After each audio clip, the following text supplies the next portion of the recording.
बोलो सतगुरुदेव की जय। बंदी छोड़ कबीर परमेश्वर जी की जय। बंदी छोड़ गरीबदास जी महाराज जी की जय। स्वामी राम देवानंद जी गुरु महाराज जी की जय। सर्व संतों की जय, सर्व भक्तों की जय, धर्मी पुरुषों की जय, श्री काशी धाम की जय, श्री छुडानी धाम की जय, श्री करौथा धाम की जय, श्री बरवाला धाम की जय। सत साहिब गरीब नमो नमो सतपुरुष को नमस्कार गुरु की नहीं। सुर नर मुनिजन साधुआं संतों सर्वसदी नहीं। सतगुरु साहेब संत सब दंडोतम प्रणाम। आगे पीछे मज हुए तिनको जा कुर्बान।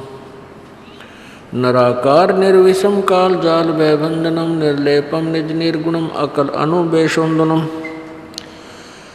सोहम सुरति समाप्तम सकल समाना नीरतलय उज्ज्वल हिरंबर हरदमम बेपरवा अथा है वार पार नहीं मध्यतम। गरीब जो सुमरे सिद्ध होई गणनायक गलता ना करो अनुग्रह सोई पारस पद परवाना। आदि गणेश मनाऊं गणनायक देवन देवा चरण कमलो लाऊं आदंत करूं सेवा।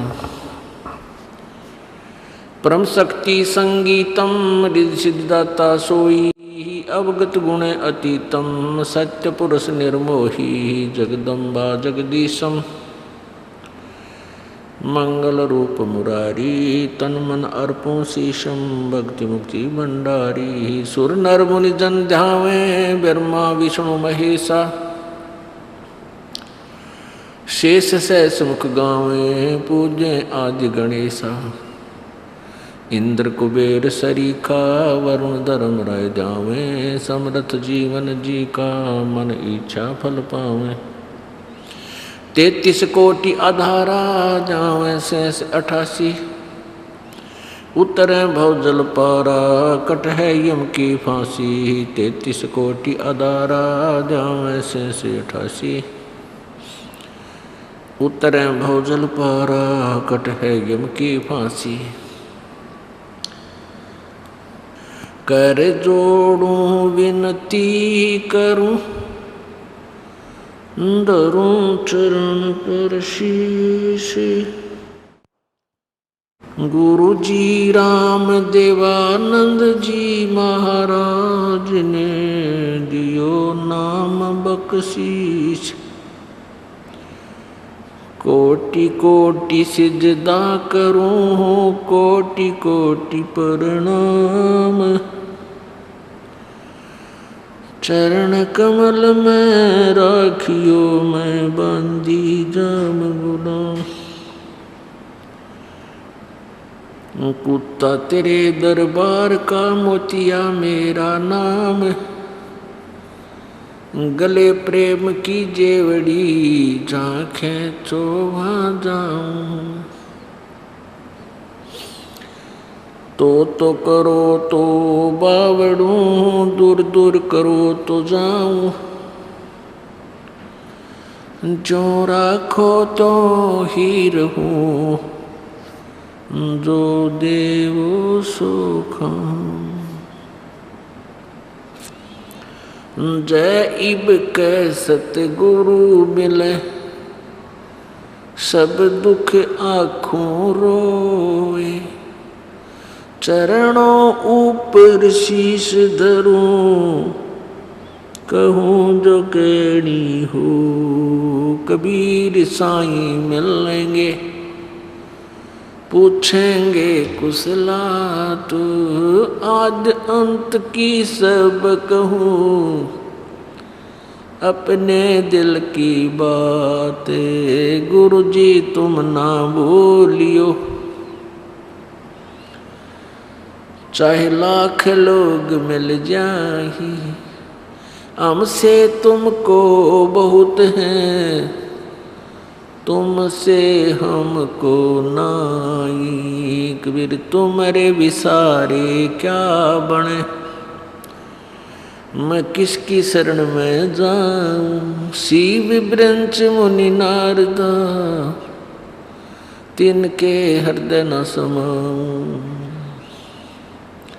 अब गुण किए तो बहुत किए, करत न मानी आरे। बावे बंदा बख्श दियो, बावे गर्दन उतार। कबीर अवगुण मेरे बाप जी, बख्शो गरीब नवाज। जो मैं पूत कपूत हूँ, बौर पिता को लाज। मैं अपराधी जन्म का, नख सिख भरे विकार। तुम दाता दुखे बंजना, मेरी करो संभार। पिता परमात्मा सर्व सृष्टि रचनहार कुल मालिक कबीर देव, कबीर साहब, ये पूर्ण परमात्मा है, परम अक्षर ब्रह्म इनकी उपाधि है।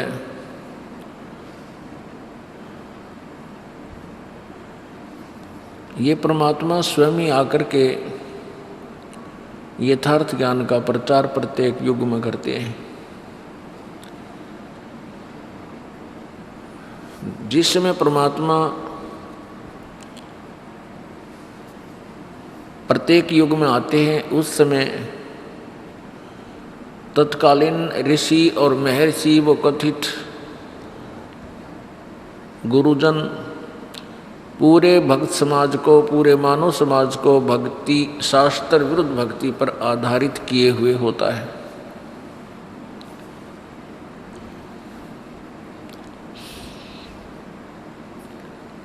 परमात्मा आकर के यथार्थ ज्ञान समझाने की चेष्टा करते हैं, परंतु काल प्रेरणा से ये प्राणी उस अज्ञान को जो काफ़ी वर्षों से सुन रखा होता है, उसी को सत्य मानकर काल के जाल में फंसे रह जाते हैं। परमात्मा आकर हमें बताते हैं, भाई राम नाम रटते रहो, राम नाम रटते रहो, जब तक घट में प्राण। कब हो तो दीन दयाल के, भनक पड़ेगी कान।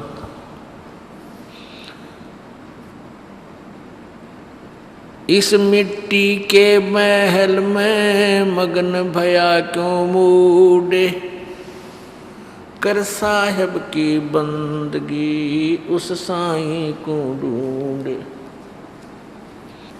पृथ्वीपति चकवे गए जिनके चकर चलंत,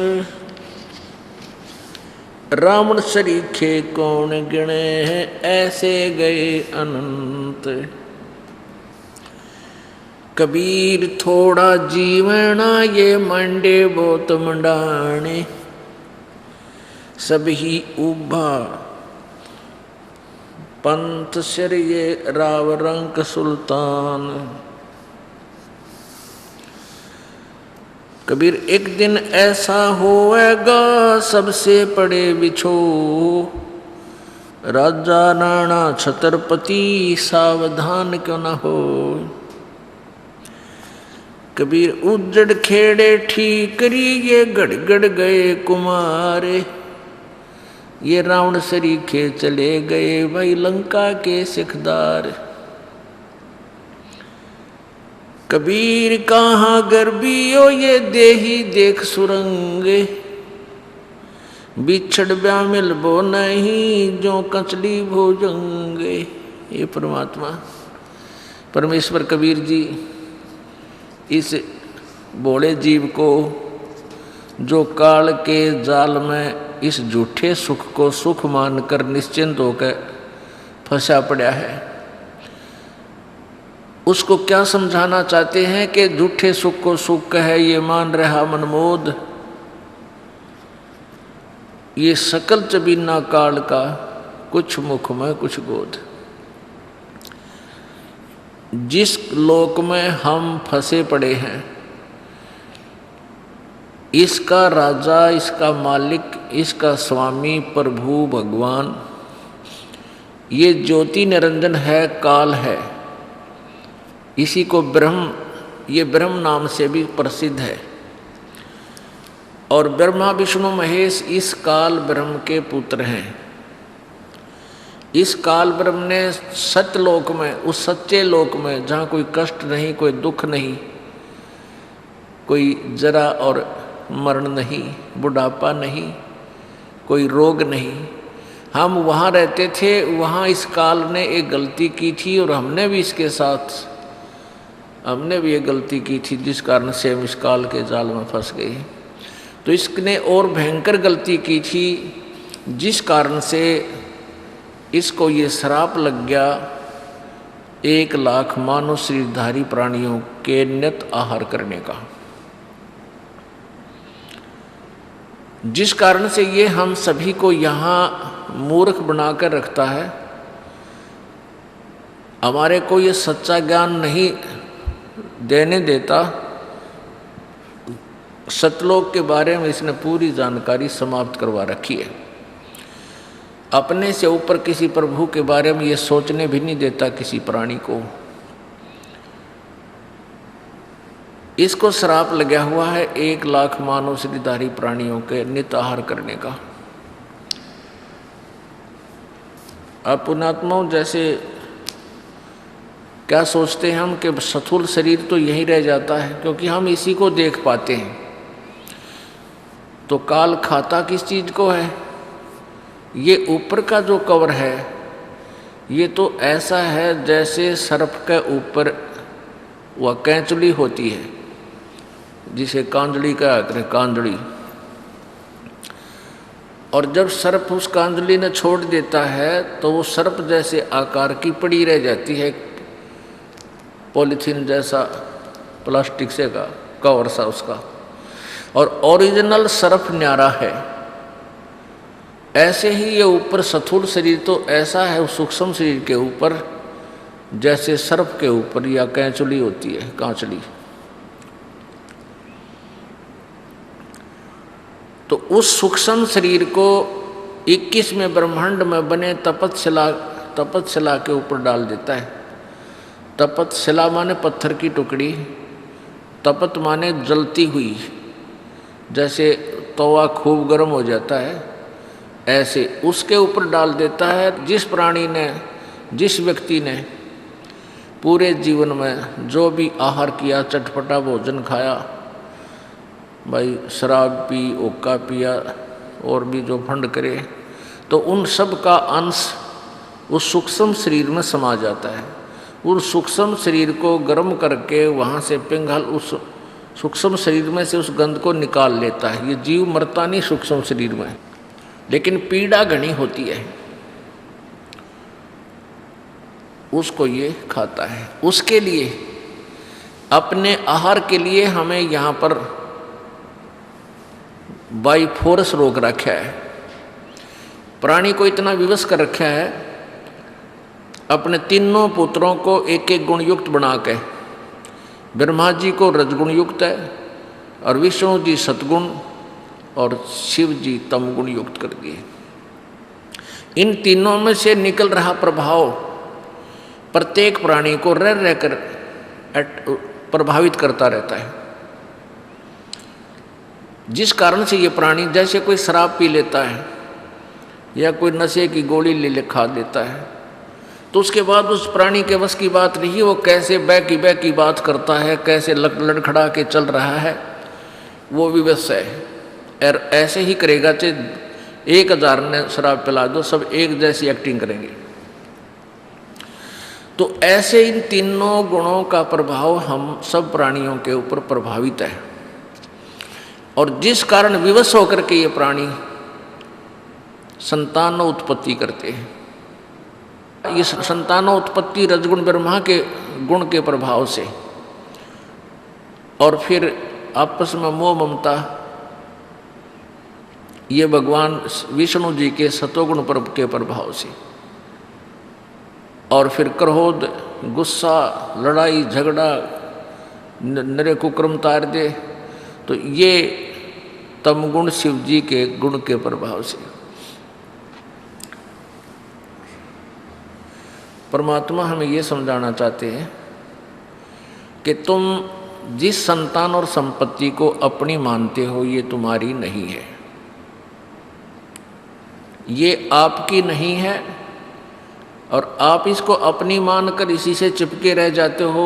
जब आपका शरीर अंत होता है उस समय भी आपकी आस्था ये रह जाती है कि ये मेरा है, ये मेरा है, ये मेरा है।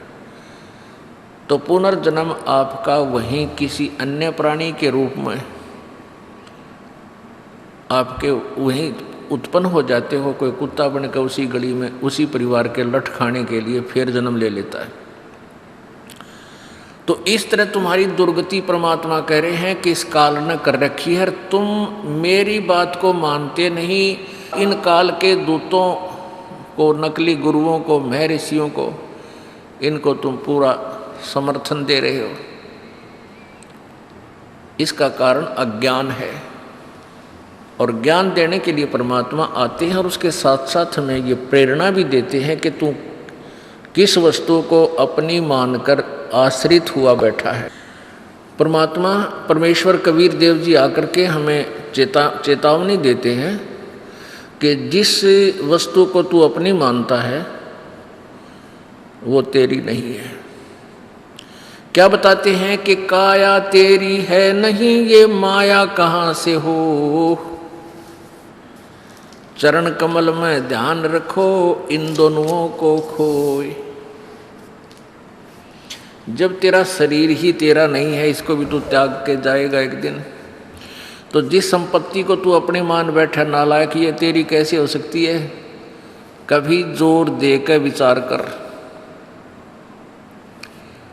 अब परमात्मा ये समझाना चाहते हैं कि जब तक तुम इस संसार में हो, आपको एक छोटे से मकान की भी आवश्यकता है, और मकान के अंदर रोटी बनाने के सामान की भी आवश्यकता है, खाना बनाने की। जो आपको मिनिमम आवश्यकताएं हैं, जो कम से कम काम चलाओ, वो तुम रखो, और बाकी ये बैंक भरन लग जाते हैं कि तब फैक्ट्रियां पर फैक्ट्री गार्डन लग जाते हैं, 1 मकान 2 मकान और 4 मकान, इससे हम अपना जीवन बर्बाद कर रहे हो। ये बालकों का खेल खेल रहे हो तुम। जैसे बच्चे खिलौनों से खेलते, तुम बालक हो, इससे सिद्ध है कि तुम बच्चे हो। जब तक तत्व ज्ञान प्राणी को नहीं होता, ये बालकों जैसा होता है। जैसे आप किसी होटल में रुके हुए हो और वहाँ पर सब सुविधा है, बेड भी है, चेयर कुर्सी भी है, उसमें टेलीविज़न भी लग रहा है, फ्रिज भी रखा है। या छोटे हो वैसे सिंपल होटल में रुकते हो तो वहाँ चारपाई तो ज़रूर मिलेगी, पंखा भी लग रहा होगा। हाँ, तो इस तरह कहने का भाव ये है कि आप जी जैसे भी महल मकान में रह रहे हो, झोपड़ी में रह रहे हो, ये समझ लो कि आप एक होटल में कुछ समय के लिए रुके हुए हो। और जब होटल त्याग कर प्राणी आता है तो उन कुर्सियों में, मेज में, चाहे वहाँ टीवी फ्रीज में, उसका लगाव नहीं बनता, क्योंकि उसको पता होता है ये मालिक के हैं, मेरे नहीं। और हम बालक जैसे हैं, हम इनको अपना मान बैठे हैं। जैसे आप जब यहाँ से मृत्यु को प्राप्त होगे तो उस समय आप किसी भी वस्तु को नहीं ले जा सकते, क्योंकि ये आपकी नहीं है। हाँ, जब तक आप इस होटल में हो इनका सदुपयोग करो, लेकिन परमात्मा की भक्ति करो। जिस उद्देश्य से तुम होटल में रुके हुए हो, जैसे बाहर व्यक्ति जाता है, किसी कामवश जाता है, और वही बाहर किसी रेस्टोरेंट, होटल में, धर्मशाला में रुकता है, तो उस मूल उद्देश्य को छोड़कर उसी में लेटा रहे, उस समय सारे ठाठ जो है ना घुटी सूटी भी लाएं, जार फिर फिल्म देखें, जावर मूल काम न करे, नहीं तो कंगाल होगा वापस। इसी प्रकार आप जी एक होटल में रह रहे हो, जो भी आपको सुविधा प्राप्त हैं, जैसा भी आपने किराया भर रखा है होटल के मालिक को, वैसी सुविधा, वैसा ही कमरा, वैसा ही सब खान पान आपको दे रखा है। लेकिन आपका मूल उद्देश्य क्या है? चाहे कोई अच्छी सुविधा युक्त होटल में रुका हुआ है बिजनेसमैन, और बिजनेस करने गया हुआ, व्यापार करने, और एक सिंपल सी धर्मशाला में रुका हुआ है, और दोनों का उद्देश्य यही है कि हम बिजनेस करें, व्यापार करें और दुगने तिगने पैसे कमाकर अपने स्वदेश चले। तो दोनों ही यदि बिजनेस ठीक कर रहे हैं तो दोनों ही लाभ बराबर प्राप्त कर सकते। कहने का भाव यह है पुण्यात्माओं, चाहे कोई बड़ी कोठी में रह रहा है और कारों में चलता है, और चाहे गरीब आदमी एक सिंपल से मकान में रह रहा है, साइकिल भी कोई ना उसके पास, लेकिन उसको ये सौदा मिल गया है, ये बिजनेस करने को मिल गया है, ये नाम मिल गया है, दोनों कमाई करके दोनों धनी होकर जाएंगे। ये होटल से कोई लेना देना नहीं है। यहाँ की जो सुविधाएं हैं, ये जैसा पिछले जन्म में तुमने पुण्य किया है, पाप किया है, उन दोनों के आधार से आपको यहाँ दुख और सुख, धन और निर्धनता प्राप्त हुई है। तो अब परमात्मा परमेश्वर कबीर जी के चरणों में आने के बाद आप इस होटल में रहते हुए भी थोड़ी बहुत सुविधा चाहो तो और भी प्राप्त कर सकते हो, जिसके पास बिल्कुल ही नहीं हो, नहीं तो इसकी ज़्यादा इच्छा नहीं करनी चाहिए। उसके लिए परमात्मा बताते हैं कि सर्व सोने की लंका होती रावण से रणधीरम, एक पलक में राज राजीव जम के पड़े जजीरम, मन तू सुख के सागर बसरे भाई और न ऐसा यसरे। सारी सोने की लंका थी। जैसे हम ईंटों से मकान बनाते हैं, कमरे बनाते हैं, कक्ष, ऐसे सोने की ईंटों से रावण ने पूरी लंका, पूरी उसकी जो नगरी थी वह पूरी सोने की ईंटों से बना रखी थी। इतना धनी था, इतना पैसे वाला राजा था। रावण की मंडियों में हीरे, पन्ने, जवाहरात ऐसे बिका करते जैसे आज करनाल की मंडियों में धान बिक गए और इधर गेहूँ बिक गए। रोहतक, सोनीपत, हिसार में भी गेहूँ खूब होने लग गया। तो यहाँ जैसे गेहूँ और ज्वार बाजरा जहाँ होता है, उन मंडियों में जैसे उनकी अधिकता होती है, तो ऐसे रावण की मंडियों में हीरे, पन्ने, जवाहरात ने बिक्या करते हैं। इतना धनी था। और क्या कहते हैं, रति कंचन पाया नहीं रावण चलती बार, 1 ग्राम सोना भी रावण लेके साथ नहीं जा सका जब अंत समय उसका आया। तो कहने का भाव यह है कि पुण्यात्माओं, आप जी कति बच्चों वाला खेल खेल रहे हो। गुड़िया खेलत उम्र गवादी लाया नहीं विचार। परमात्मा कहते हैं कि तुम यहाँ संतान संपत्ति के ऊपर ही पूरा जीवन बर्बाद कर रहे हो। आप ऐसा कार्य कर रहे हो, आप इतने बालक हो, इतने अनजान हो।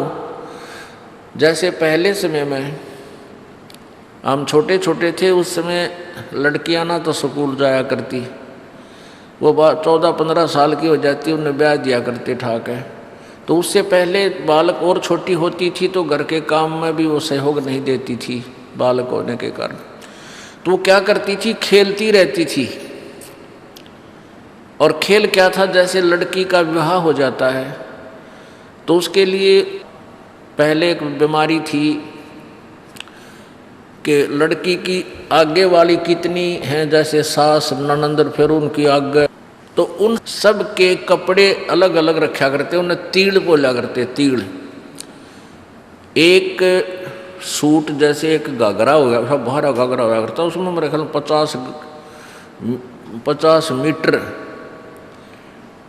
40-50 मीटर कपड़ा एक घाघरे में हुआ करता। ईब तमर में 10 सूट बने उसके। तो पहले रिवाज ऐसी थी, समय समय अनुसार बदलती रहती है। तो उनको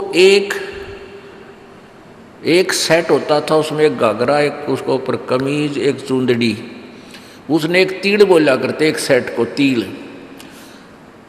तो एक लड़की के जब वो भेजते थे अपनी बेटी को, तो उसका सारा सामान एक बार सारा रख के बाहर चारपाइयाँ पे और दिखाया करते सबको। और लड़कियां आती और औरतें आती वहाँ पर गीत गाती हुई कि उनकी लड़की कल जाएगी, आज उसके कपड़े दिखाए जा रहे हैं, तो वो देखा करते। तो उनमें क्या बताया करते, नो क्या करते, 30 तीड़ तो अगलियां की हैं। 30 तीड़ यानी सेट, एक घाघरा, एक उसके ऊपर कमीज और एक चुंदड़ी, ये एक तीड़ बोला करते हैं। उन्हें पैक कर देते हैं डायरे नारे सूतलियाँ थे या वैसे किसी डोरी रस्सी थे।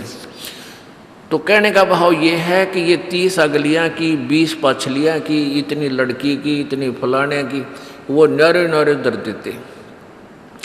लड़की जाती वह साथ ले जाती, वो गुदड़गा अगला तो फिर और अगला चला जाता, वो चक्कर काटने में रहा करता। तो यह व्यर्थ की व्यवस्था थी। फिर भी जो हमारा उद्देश्य है उस प्रसंग पर आते हैं। तो छोटी छोटी लड़कियां जो होती थी वो देखती थी कि ये 30 अगलियां की तीड़ सेट और 20 पछलियां की, ये फिर लड़की के। तो वो क्या करती थी, जब कोई टेलर आता था घर पे उस लड़की के कपड़े सिलने के लिए, तो उसके छोटे छोटे टुकड़े बच जाते थे कातर सी। वो लड़की क्या करती थी, उन छोटे छोटे टुकड़ों को इकट्ठा करके और उनके 2-2-3 इकट्ठे कर उनको तीड़ बना लेती थी, सेट बना लेती थी। और फिर 20 लिखा अपने आप रोज संभालती उन्हें खोल के, ये 30 अगलियाँ की, 20 पछलियाँ की और 10 गुडिया की। उनको उठाकर रोज गिन लेती, रोज रख कर और फिर खेल लेती उनके साथ। और उस तीथड़े ने, उस इतने टुकड़े ने कोई निकाल लेती, दूसरी बहन या छोटा भाई 1-2 तीड़ उसकी निकाल लेता उस टुकड़ा ने। तो इतनी बुरी तरह रोया करती, वह पाँ पीटा रोए। तो माता पिता कोई पूछे भाई क्यों रो रही है बेटी, तो रोती रोती बताया करती है मेरी तीड़ निकाल ली इसने, तीड़ इसलिए रो रही हूँ। वह तीड़ ने त्याल एक इतना टुकड़ा, वह कातर सी, वह कटे हुए कट पीस की, उसने वह तीड़ मान रही थी, ओरिजिनल मान रही थी। इतनी कमज़ोर बुद्धि होती है बच्चे की, और ऐसे रो रही थी, बुरे हाल मचा रखा था। तो परमात्मा कहते हैं कि गुड़िया खेलत जन्म गवा दिया, तन लाया नहीं विचार। तो जो ये यहाँ की जो सुख सुविधाएं आप इन्हीं पर आश्रित हो, इन्हीं को परमात्मा से मांगने आ रहे हो, तो परमात्मा कहते हैं तुम तो उस गुड़िया खेलन वाले बच्ची लड़की के सतर के ज्ञान है तुम्हारा, इतने बालक बुद्धि के हो। तो परमात्मा क्या कहते हैं, क्या मांगू कुछ थिर न रहाई, ये देखत नैन चला जग जाई। 1 लख पूत 1.25 लाख नाती, उस रावण कै दीवान बाती। परमेश्वर कबीर जी कहते हैं अपने ऊपर आप ही अपनी महिमा आप ही बताते हैं, अपने आप ही उदाहरण बनते हैं कि यहाँ की किस वस्तु को मांगूं भगवान से, क्या मांगूं कुछ थिर ना रहाई, और देखत नैन चला जग जाई। परमात्मा से क्या मांगे हैं, किसी के संतान नहीं है तो एक संतान मांगने आते हैं, किसी के पास धन नहीं है तो भगवान से केवल धन रोजगार मांगने आते हैं। तो परमात्मा कहते हैं भाई के मांगूं, यहाँ कोई सथाई तो को ना। रावण का कहते हैं 1 लाख पुत्र थे और अंत में वो 1 लाख भी ना रहे, और आज उस रावण का कोई दीवा लावणिया नहीं रहा, सब चले गए, धीरे धीरे सब खत्म हो गए। और तुम एक ही पुत्र को प्राप्ति करने के लिए परमात्मा के आगे खड़े कर देते हो। जो चीज मांगनी चाहिए भगवान से वो तुमने याद भी को जा। क्या मांगे? भक्ति दान गुरु दीजियो देवन के देवाओ, भक्ति दान गुरु दीजियो देवन के देवाओ, जन्म पाया भूलूं नहीं करहूं पद सेवा हो। एक के मांगे सब कुछ मिल गया। जब परमात्मा आपको भक्ति देगा तो भक्ति बख्शीश कर दी, तो भक्ति में जो भी चीज बाधक होंगी, जिसके कारण टेंशन बनकर भक्ति बाधक बनेगा, तो उस टेंशन को एडवांस में आपकी खत्म करता चलेगा भगवान। इसका उदाहरण देते हुए परमात्मा कहते हैं कि मांगू कुछ थिर ना रहाई, देखत नैन चला जग जाई, 1 लाख पूत 1.25 लाख नाती, उस रावण के आज दीवान बाती। अब जैसे पुण्यात्माओं बहुत से उदाहरण हैं, आप याद को नहीं रखते, क्योंकि हमारी बुद्धि पर इतना दबाव प्रेशर है इस काल का कि हम थोड़ी सी देर सुनते हैं सत्संग तो याद एकदम आता है पुण्यात्माओं का, जिनके पाप बहुत अक्षीण हो चुके हैं। उनके तो हृदय में ठेस लगती है, बहुत कशक बनती है कि सचमुच या तो बात बिगड़ी पड़ी है। और जिनके अभी बुखार उतरा नहीं पाप कर्मों का, और वो आते हैं, नाम भी ले लिया है, ट्रीटमेंट जारी है, उपचार यही है, धीरे धीरे उनको भी एक दिन ये बातें सीधी अटैक करने लग जाएंगी आत्मा के ऊपर। अब जो सुनते हैं, नए नए भक्त आते हैं जिनके पाप अभी इतने अक्षीण हुए नहीं हैं, कम नहीं हुए हैं, तो वो सुनते भी इन बातों को, लेकिन वह जग है ठिकाने पर जाकर चोट लाग नहीं रही उनके, उनको इन बातों का विशेष असर नहीं हो रहा, लेकिन होगा, ये सुनने से ही होगा इन बातों का, क्योंकि ये परमात्मा की वाणी है, अंदर पाप नाश करने का भी काम ये साथ में करती है। कुछ पाप ऐसे हैं जो परमात्मा की वाणी से, इस प्रवचन से, सत्संग से ही समाप्त हुआ करते हैं। जैसे कपड़ा मैला हो गया है, वो कई प्रकार का होता है मैल। एक तो ऐसा मैल होता है झाड़ दे धूल जड़गी साफ हो गया, एक ऐसा होता है पानी में से निकाल दे धो दे उससे भी साफ हो गया कपड़ा। एक मैल ऐसा होता है कि साबुन लगाने से ही उतरेगा, पसीना लगा हुआ होता है। और एक मैल ऐसा होता है कि वो फिर ड्राई क्लीन से उतरेगा। तो ये सभी तरह के तरीके हम अपनाने पड़ेंगे, जिसका जैसा वस्त्र मैला है। तो इस सब प्रकार के प्रोसीजर में तो आपको निकालना पड़ेगा। तो सब प्रकार का मैल आपका छुटवाना है। जब ये सब छूट जाएगा तो आपको परमात्मा की एक बात रोज खटक जाया करेगी। आपको नित्यनेम करने को दिया है, उसके अंदर वो मार्मिक शब्द हैं, अगर ध्यान से सुन लो तो रोज पोचा सा लग जाए आपके ऊपर। लेकिन हमने एक रूटीन बना लिया, यूँ करना ही है, उसकी रेल बना दे हैं, फटाफट फटाफट करके यूँ तो काम होया। चलो उसका भी लाभ अवश्य मिलेगा, लेकिन उसमें क्या लिखा है उसका रह कर असर हो आत्मा पे, ताकि जागृति बनी रहे, बुराइयों से बच के रहे, भक्ति में श्रद्धा बढ़े। इसलिए वो नित्य नेम सुबह का और शाम का, दोपहर का आपको दिया गया है।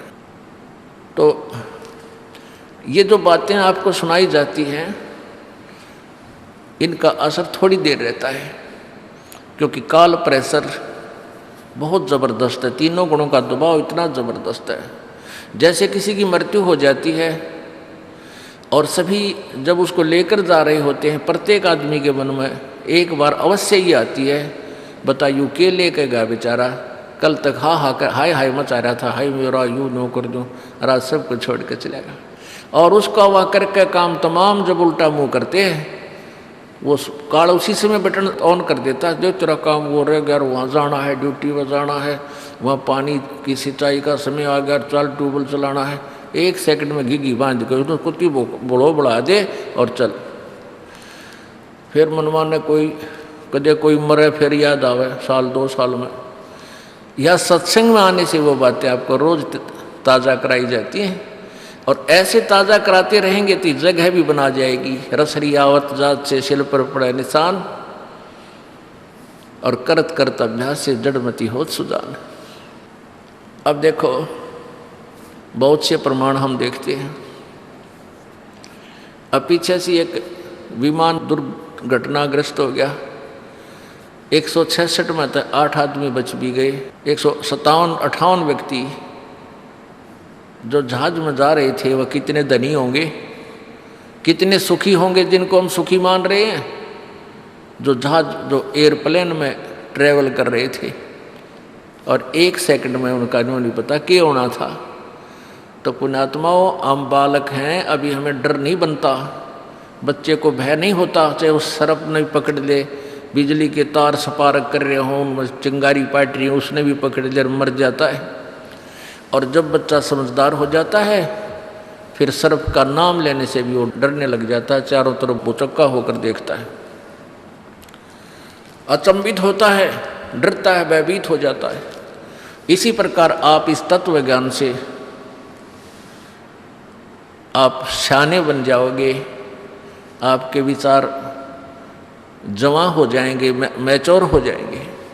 तो फिर आप इन काल के झूठे सुख में आप यहाँ फंस नहीं सकते। फिर आपको डर लगने लगेगा, जरा सी बात कहती है आपके हृदय में वही बात समा जाए कि यहाँ सचमुच या तो बिजली गिर गई। जैसे नानक साहब जी बहुत मायूस रहते थे, पुण्यात्माओं कुछ दिनों के बाद जब आपकी भक्ति बढ़ जाएगी, ये आत्मा के अंदर यो ज्ञान समा जाएगा, तो आपकी दशा ऐसी हो जाएगी, ठीक है चाहे वो बात हो रही है ऊपर ले मुँह तो दांत से खिसकाने पड़ जाए थोड़ी देर, लेकिन हृदय से हंसी नहीं आएगी आपको। क्यों नहीं आएगी? क्योंकि आपको वो जगह बन गई आपके अंदर कि यहाँ किस चीज़ पर दांतरे काटना, किस पर आज खुशी मनावा, किस पर नाचा गावा, कल ना भी रख के बिजली गिर जा। एक बारात गई, शाम ने तो वहाँ नाचे थे, डीजे बाजे था, हैं सारी बहन बेटियाँ भी उसकी नाचे कूदें थी। रोहतक से चले थे कलानौर जा करके, एक्सीडेंट हो गया, वो दूल्हा भी मर गया और 15-20 और आदमी मर गए, यानी उसमें कम से कम 15-16 आदमियों की मृत्यु होगी। जब तक वो नाच रहे थे, डीजे बाजे थे, और फिर देखो कि क्या हो रहा था उसके घर में। तो पुण्यात्माओं ठीक है, ब्याह शादी भी करनी है, पर इन बकवादों की क्या आवश्यकता है? जो हम बकवाद करते हैं, बेमतलब का पैसा बर्बाद करते हैं, शराब पीते हैं, दूसरे पर दहेज लेते हैं, अपने कर्म फोड़ते हैं, जहर खाते हैं वो दूसरे का पैसा लेकर के। इसी करके हम ना धनवान हो पा रहे, ना सुखी हो पा रहे। इंसान वही सुखी होगा जो अपने पैरों पर खड़ा होकर भगवान के अतिरिक्त किसी से आगे हाथ नहीं फैलावे। वो इंसान है, वो संत है, वो भक्त है, और वही सुखी होगा। नहीं तो ये फिर लेन देन बना ही रहेगा। और पीछे बताया था आपको, एक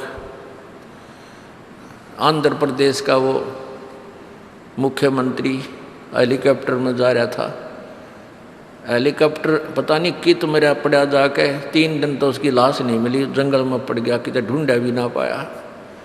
और कितनी उमंग थी उसकी, कितनी आशाएं थी, क्या करूँगा, ऐसे करूँगा, वैसे करूँगा, ना जाने कितना दुखी कर रहा होगा। और फिर उसकी 92 कुत्ता कौव्या लाश खाई उसकी। पुण्यात्माओं, भगवान से डर कर रहना पड़ेगा। जो भगवान से नहीं डरते वो बालक है, नादान है, उनको बहुत भयंकर पीड़ाओं का सामना करना पड़ेगा। मंगोलिया देश का एक पूरा कैबिनेट, उसमें 97-98 व्यक्ति एक के जहाज में जाओ थे किसी और का दुख व्यक्त करने के लिए,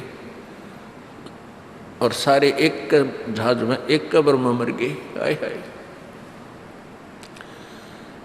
और बाकी बच रहे हैं, मैंने सोचा भाई तुम लूट लो, लूट। परमात्मा कहें लूट सको तो लूटियो, या राम नाम की लूटे, पीछे फिर पछताओगे, प्राण जहांगे छूट। जिस लूट को तुम लूट रहे हो ये लूट नहीं है, ये लूट लूटो राम नाम की, परमात्मा की भक्ति, दान धर्म और सेवा की। या लूटी जाती या लूट है, इसको लूटो। अब जैसे हम किसी को कहते हैं, पता चलता है कि जी ये भगत जो है ना डांस करे था, इनका ब्याह था, नाचे थे, अब पुण्यात्माओं, मन इस दास क्योंकि टीचर है, धमकानी भी पढ़ते हो, खुरकाने भी पढ़ते हो, और ये भी कहना पड़ता है भी अगर ऐसे तुम मर्यादा भंग करोगे तो भगवान मदद नहीं करेगा तुम्हारी, या बेशक बताया करो। चलो, ये तो उन बच्चों को जो ज्ञान नहीं समझ रहे हैं, जिसने साल 6 महीने नाम लिए हुआ है, सत्संग भी कम सुन पाए हैं, उनसे गलती हो जाती है तो उनको तो खुरका धोखा का हम फिर सेट कर देते हैं, आगे से नहीं करोगे, आगे करोगे ऐसी क्रियाएं तो मालिक साथ नहीं देगा, आइयो चाहे मत आइयो, ये नियम है प्रभु का। तो ये तो हम तब तक कहते हैं जब तक आपका ज्ञान मैच्योर नहीं हुआ, और जो जिनका ज्ञान मैच्योर हो गया, ये दास के कहने की जरूरत ना पड़ेगी, आपका मन न को नहीं माने, आपकी आत्मा ही नहीं मानेगी कि ये बकवाद करूं। अब इतना बिगड़ गया मानव समाज, आज से 20, 30, 40 साल पहले जब हम बालक थे, छोटे थे, उस समय ब्याह शादियां देखी हमने ना, तो कोई डांस करने का मतलब भी नहीं, कोई अभद्र ढंग से कोई बोल भी नहीं सकता था गाँव में, और ईब बाप भी नाचे, माँ भी नाचे, और बेटी भी नाचे, सरेआम जुलूस काट दिया। अन्यों कहीं मॉडर्न हो गई, टट्टू हो गया थारा, सारा नाश कर दिया अपनी इज्जत का, सरेआम नाचे बेटियां भी, वो तो वैसे ही नाचा करती कहीं बंद कमरों में, और आज सरेआम लड़कियां नाच रही हैं, फिर उसको बड़ी खुशी मना रही है, क्योंकि इतना सतर गिर गया, ज्ञानहीन हो गए हम। तो हमने ये बकवाद, इस ज्ञान तक छूटेंगी, आपका मन ही नहीं माने किसी प्रकार का भी कोई जश्न मनाने की, जश्न मनाने को दिल नहीं करेगा। कैसे?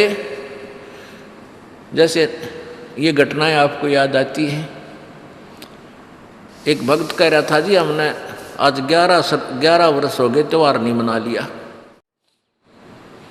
11 वर्ष हो गए हमने त्यौहार नहीं मना लिया, और जिसके जो ये झूठे सुख को सुख मान रहे हैं और कोई चोट ना लगी है, वो देखे दिवाली न होली न बेगन तार दे हैं, पटाखे नारे फूक के हाथ जड़वा लें किसी और के हैं, किसी के छोर ने फूक दें कि तो कपड़ा माग लग जाए, कोई तो और जुल्म हो जाते हैं। और जिसके घर में यह घटना घट जाए 2 दिन पहले, वो बजा के दिखाओ फिर वो पटाखे। तो परमात्मा कहते हैं ये तो भाई 2 दिन आगे पाछे पटाखे सबके बंद होंगे, तो पहले क्यों ना हम सेट हो जावा, क्यों इसे बूढ़े गंदे लोक में, और क्या पे खुशी मनावें। तो ये ज्ञान से बनेगा, और ज्ञान होगा भाई सत्संग वाणी से। तो कह रहा था, जी जैसे कभी तो हमारे घर में मेरा पिता की डेथ होगी, और फिर 1 साल भर तो वो पैक हो गया, 1 साल कोई त्यौहार नहीं मनावांगे। कुछ दिन के बाद बहन का बटे होगी, अगले साल बहन का बटे वो मर गया, उससे अगले साल कोई और रिश्तेदार कति निकट के होगी, फिर घर में फिर दोबारा चाचा का नंबर आ गया। तो कहते 11 साल हो गए हमने कोई त्यौहार मनाए। तो पुण्यात्माओं, ये गंदा लोक है, यहाँ पर तो हम ढीठ होकर खुशी मना रहे हैं, यहाँ खुशी की कोई जगह नहीं। जैसे एक परमात्मा कहते हैं, बेटा जाया खुशी हुई और खूब बजाए थाल, ये तो आना जाना लगा हुआ है जो कीड़ी का नाल। एक का जो है ना 10-12 वर्ष के बाद पुत्र प्राप्ति हुई, तो उस पुत्र के यानी उस लड़के के दादाजी ने आसपास के 10-12 गांवों की न्योते दे दिए, उड़ा खूब खाना खुना खिलाया, शराब स्वरूप पार्टी, यानी खुशी का ठिकाना नहीं रहा। 1 वर्ष के बाद वो पोता मर गया, अब टक्कर मार रहा है वहाँ पर, मना ले खुशी, क्या की मनावे। तो नानक साहब जी ऐसे संत महापुरुष थे, भगत जन वहाँ आते थे, उनके विचार सुनते थे, लेकिन वो जैसे साधु संत ऐसे रहते हैं जैसे इसका कुछ गुम हो गया, जैसे ये बीमार है, इसको कोई तकलीफ है, उसको तकलीफ नहीं होती। कबीर परमात्मा के अपने आप उदाहरण देकर कहते हैं कि कबीरा वैद बुलाइया पकड़ के देखी बाँ, और वैद न वेद न जाने ही मेरा करक कलेजे माँ। कहते हैं डॉक्टर बुलाया, डॉक्टर ने नाड़ी देखी, बाँ पकड़ के, पहले ये थे थर्मामीटर हाथ से देखा करते हैं, और वैद कहता है इसका कोई बीमारी नहीं, और रोज सूखते आवे। कहते हैं कबीरा वैद बुलाइया पकड़ के देखी बाँ, और वैद न वेदन जाने ही मेरा कर कलेजे माँ। उस परमात्मा की और यहाँ के दुखों का जो दुख है, यहाँ के दुखों को देख देख कर कुत्ते ने देखे खाज किधर कीड़े पड़ रहे उसके हैं, किसी खाज लग रही है। ये भी पहले आप जैसे अड़े चौड़े हो कांडे थे और बढ़िया बढ़िया सूट गाड़ के चल रहे थे, भक्ति करी को नाच बिरान माटी करवा ली। तो ये बातें उनको तुरंत याद आने लग जाएंगी जिनकी आंखों का मोतिया बिंदु का ऑपरेशन हो गया, अर्थात जिनको तत्व ज्ञान हो गया। अब तो हम देखते हैं कुत्ते हैं, गधे हैं, सूअर हैं, बैल है, जोड़ रखा गाड़ी में भर रखा सामान, चलता नहीं था दे लट्ठा गद्दा है गधोरी उस पर। तो हमने सोचा ये तो ऐसे बनते रहेंगे और हम ऐसे ही मनुष्य बने रहेंगे। काल ने ऐसी बुद्धि भ्रष्ट कर रखी हमारी, क्योंकि ज्ञान है नहीं। ज्ञान हो तो हम ये नहीं सोच सकते, क्योंकि यहाँ तो प्रत्येक प्राणी का अपना किया कर्म इसको मिलेगा। आज मनुष्य है, भक्ति ठीक की नहीं तो अगली योनियों अन्य प्राणियों की योनियों में जाएगा ही जाएगा। तो फिर ये बातें, यहाँ का यो कष्ट, किसी की किसी का हाथ कट रहा, किसी की टांग कट गई, कोई अंधा हो रहा, किसी का बेटा मर गया, किसी की बेटी मर गई, एक परिवार में 2-2 3-3 इकट्ठे मृत्यु हो रही है। अब उस परिवार के स्थान पर आप अपने को सोचकर देखो जो जश्न मनाने की तैयारी में है, तो फिर ये बकवादें अब पलट जाएंगी।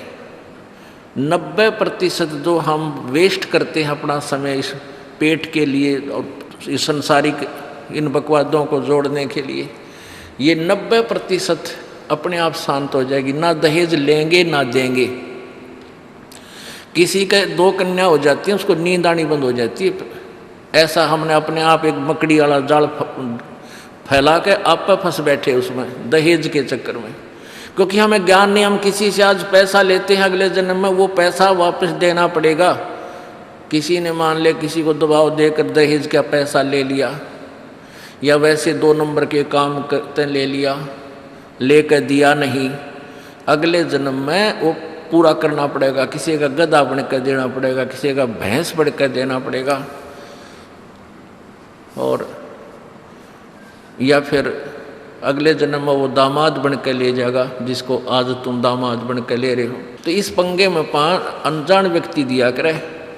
परमात्मा ने जो आपको देना है वही देना है, आपके प्रारब्ध में लिख रखा है। उसमें आप अगर फेरबदल करने की चेष्टा करोगे दूना दुख उठाओगे। फेरबदल भी परमात्मा ही कर सकता है। शास्त्र विद अनुसार साधना करने से आपके भाग्य में ना होगा वो पुण्य, और परमात्मा करवा कर या अपने कोटे से देकर आपको यहाँ होटल वाली सुविधाएं अवश्य देगा, पर अधिक नहीं मांगनी चाहिए। तो ऐसे नानक साहब जी से किसी ने प्रश्न किया, क्योंकि नए नए भक्त बहुत जाते रहते हैं। कहते हैं हे गुरुदेव, हे परमात्मा, आप हमें कभी खुश नज़र नहीं आते, आप खोए खोए से रहते हो। तो नानक साहब जी कहते हैं भाई क्या बताऊं। कहते हैं ना जाने काल की कर डारे, और किस विध ढल जा पासावे, और जिनाते सरते मौत खुड़क दी उनानू केड़ा हासावे। कि 1 सेकंड का पता नहीं यहाँ के बिजली गिर जा और कहाँ गिर जा। जैसे सन 2000 की बात है, पूरा भारतवर्ष गणतंत्र दिवस 26 जनवरी मना रहा था। उधर से गुजरात के अंदर एक जबरदस्त भूकंप आ गया। लाखों व्यक्ति अपने ही मकानों के नीचे, जो 3-3 4-4 मंजिल के सारा जीवन पीढ़ी 2 पीढ़ी लाख का बनाकर उसमें जश्न मना रहे थे, उन्हीं के नीचे दब के और लाखों व्यक्ति मर गए। सुबह सुबह का समय, छुट्टी का दिन, और सारे घर में सेठ थे। काल ने किसा दाव लगाया। तो यहाँ परमात्मा कहते तुम तो बालक हो, बालक कति डरते नहीं जरा से भी। डर जब हो जब आपको ज्ञान हो, और ज्ञान हो सत्संग से। सत्संग मान का समय नहीं कि तो और बकवाद हो रही हो, देख लो दुनिया इकट्ठी हो जा। और यहाँ कितने भक्त आ पाते हैं, जो आ पाते हो बहुत महान और पुण्य आत्मा है। उनके पिछले संस्कार इतने ज़बरदस्त हैं कि उनको प्रेरित करके लाते हैं। परमात्मा की रजा होती है उनके ऊपर। तो क्या बताते हैं ना जाने काल की कर डारे, और किस विध ढल जा पासावे, और जिना ते सरते मौत खुड़क दी उन्होंने केड़ा हासावे। अब फिर पूछते हैं क्या प्रभु आप सदा ऐसे ही रहते हो? प्रश्न किया किसी ने नानक जी से। नानक साहब ने कहा कि भाई मुझे भी खुशी होती है, लेकिन वो खुशी हम ऐसे प्रकट नहीं करते जैसे अनजान लोग करते हैं, नाचे कूदो या हा हा हा दांदरे कर। नहीं, अंदर ही होता रहता हमारे जो कुछ होता है। कहते हैं साध मिले साड़ी शादी होंदी, साध मिले साड़ा शादी होंदी, और विछड़ जा दिलगिरी वे, अखदे नानक सुनो जहाना मुश्किल हाल फकीरी वे। कि तुम भक्तजन जब आते हो मेरे पास सत्संग सुनने के लिए, और जो उपदेश ले चुके हैं, और फिर वो सारे के सारे रह कर मेरे पास आ रहे हैं, तो मुझे बहुत खुशी होती है। उस दिन हमारे विवाह होता है, शादी होती है, समागम होता है, चहल पहल होती है। और जब तुम चले जाते हो, विछड़ जा दिलगिरी वे, तुम चले जाते हो जब मुझे दुख होता है। क्यों होता है? कि तुम काल के उसमें पहुँच चले जाते हो, क्योंकि भक्त कम होते हैं और काल प्रेरित व्यक्ति ज़्यादा होते हैं। मुझे ये डर लगा रहता है कि कहीं ये भोली आत्मा उन काल के दूतों का ना फंस जा, और उनकी बातें वहाँ के भक्ति ना छोड़ दें, इनकी दुर्गति ना हो जा। जब तुम ठीक ठाक वापस आ जाते हो सभी, तो मेरी आत्मा खुश होती है। उस दिन मेरी खुशी का कोई ठिकाना नहीं होता, लेकिन वो होती है अंदर ही अंदर, लोग दिखावा नहीं होता। साध मिले साड़ शादी होंदी, और विछड़ जा दिलगिरी वे, अखदे नानक सुनो जहाना मुश्किल हाल फकीरी वे। भाई कहते हैं भक्ति करना बहुत मुश्किल है। मुश्किल इन काल के दूता ने बना दी, जनता ज्ञानहीन कर दी। जो भक्ति नहीं करते वो तो सीधे काल के जाल में हैं ही। जो भक्ति करने की चेष्टा करते हैं तो किसी का तो पति लाठी ठाए पाओगा, तो उसके पति ने कोई और इंजेक्शन ला जाएगा। यो कि होया भाई हम भी तो नाम ले रहे हैं, हम वहाँ जाते हैं, हम तो 6 महीने साल में कभी कभी जाते हैं, और आप कहते हैं 10वें दिन भाग लेते हैं। तो भगत ने नाम ना ले रखा तो वो परेशानी पैदा करेगा ही करेगा। किसी की पत्नी ने नाम नहीं ले रखा, भगत ने ले रखा है, तो वह सींग पिनाए पावेगी। किसी के कहने सुनते हैं, जानते क्या सुनी घर में होगी। काल न तक करवाना है कि किसी प्रकार ये वहाँ जाना छोड़ दें, तेरे जाल में फंसे रहें। इसका तो पूरा प्रयत्न रहेगा। लेकिन पुण्यात्मा यु ज्ञान रूपी ढाल आपको इसलिए दी जाती है कि अपना बचाव करो, और भक्ति मत छोड़ना चाहे कुछ भी हो। आप पुण्यात्माओं अपने घर के काम में, ठीक है, पति पत्नी बच्चे सब कोई कार्य करना है तो सब मिलकर सलाह बनाकर कर लें, बहुत अच्छा होता है। उसमें कोई हानि लाभ भी हो जाती है तो विशेष दुख नहीं होता। उसमें अवश्य राय एक दूसरे की लेकर काम कर लेना चाहिए। और जब आता आत्म कल्याण का समय, उसमें किसी की राय की आवश्यकता नहीं। मान लीजिए आपने नाम लेना है और आपका पति नाट्य है, तो नाट्य जागा। ये अपने जीवन का सौदा तुमने खुद सोचना होगा, इसमें किसी की राय की आवश्यकता नहीं।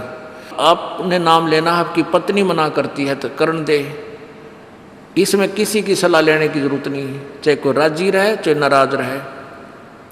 यदि मीराबाई उस समय ये सोचती कि तेरी माँ क्या कहेगी, तेरे पिता क्या कहेगा, ये समाज क्या कहेगा, तू मंदिरों में जाती है, क्योंकि उस समय ठाकुर समाज अपनी बहन बेटियों को घर से नहीं निकलने देते थे, पर्दों में रखते थे। लेकिन मीराबाई बालक नहीं रही थी, समझदार थी वह। उसको पता था कि आज तो मैं लोक लाज कर मैं आकर भक्ति नहीं करूँगी और फिर कुतिया बनकर बाजार में आंडूंगी, कोई मेरी इज्जत का रक्षक नहीं मिलेगा।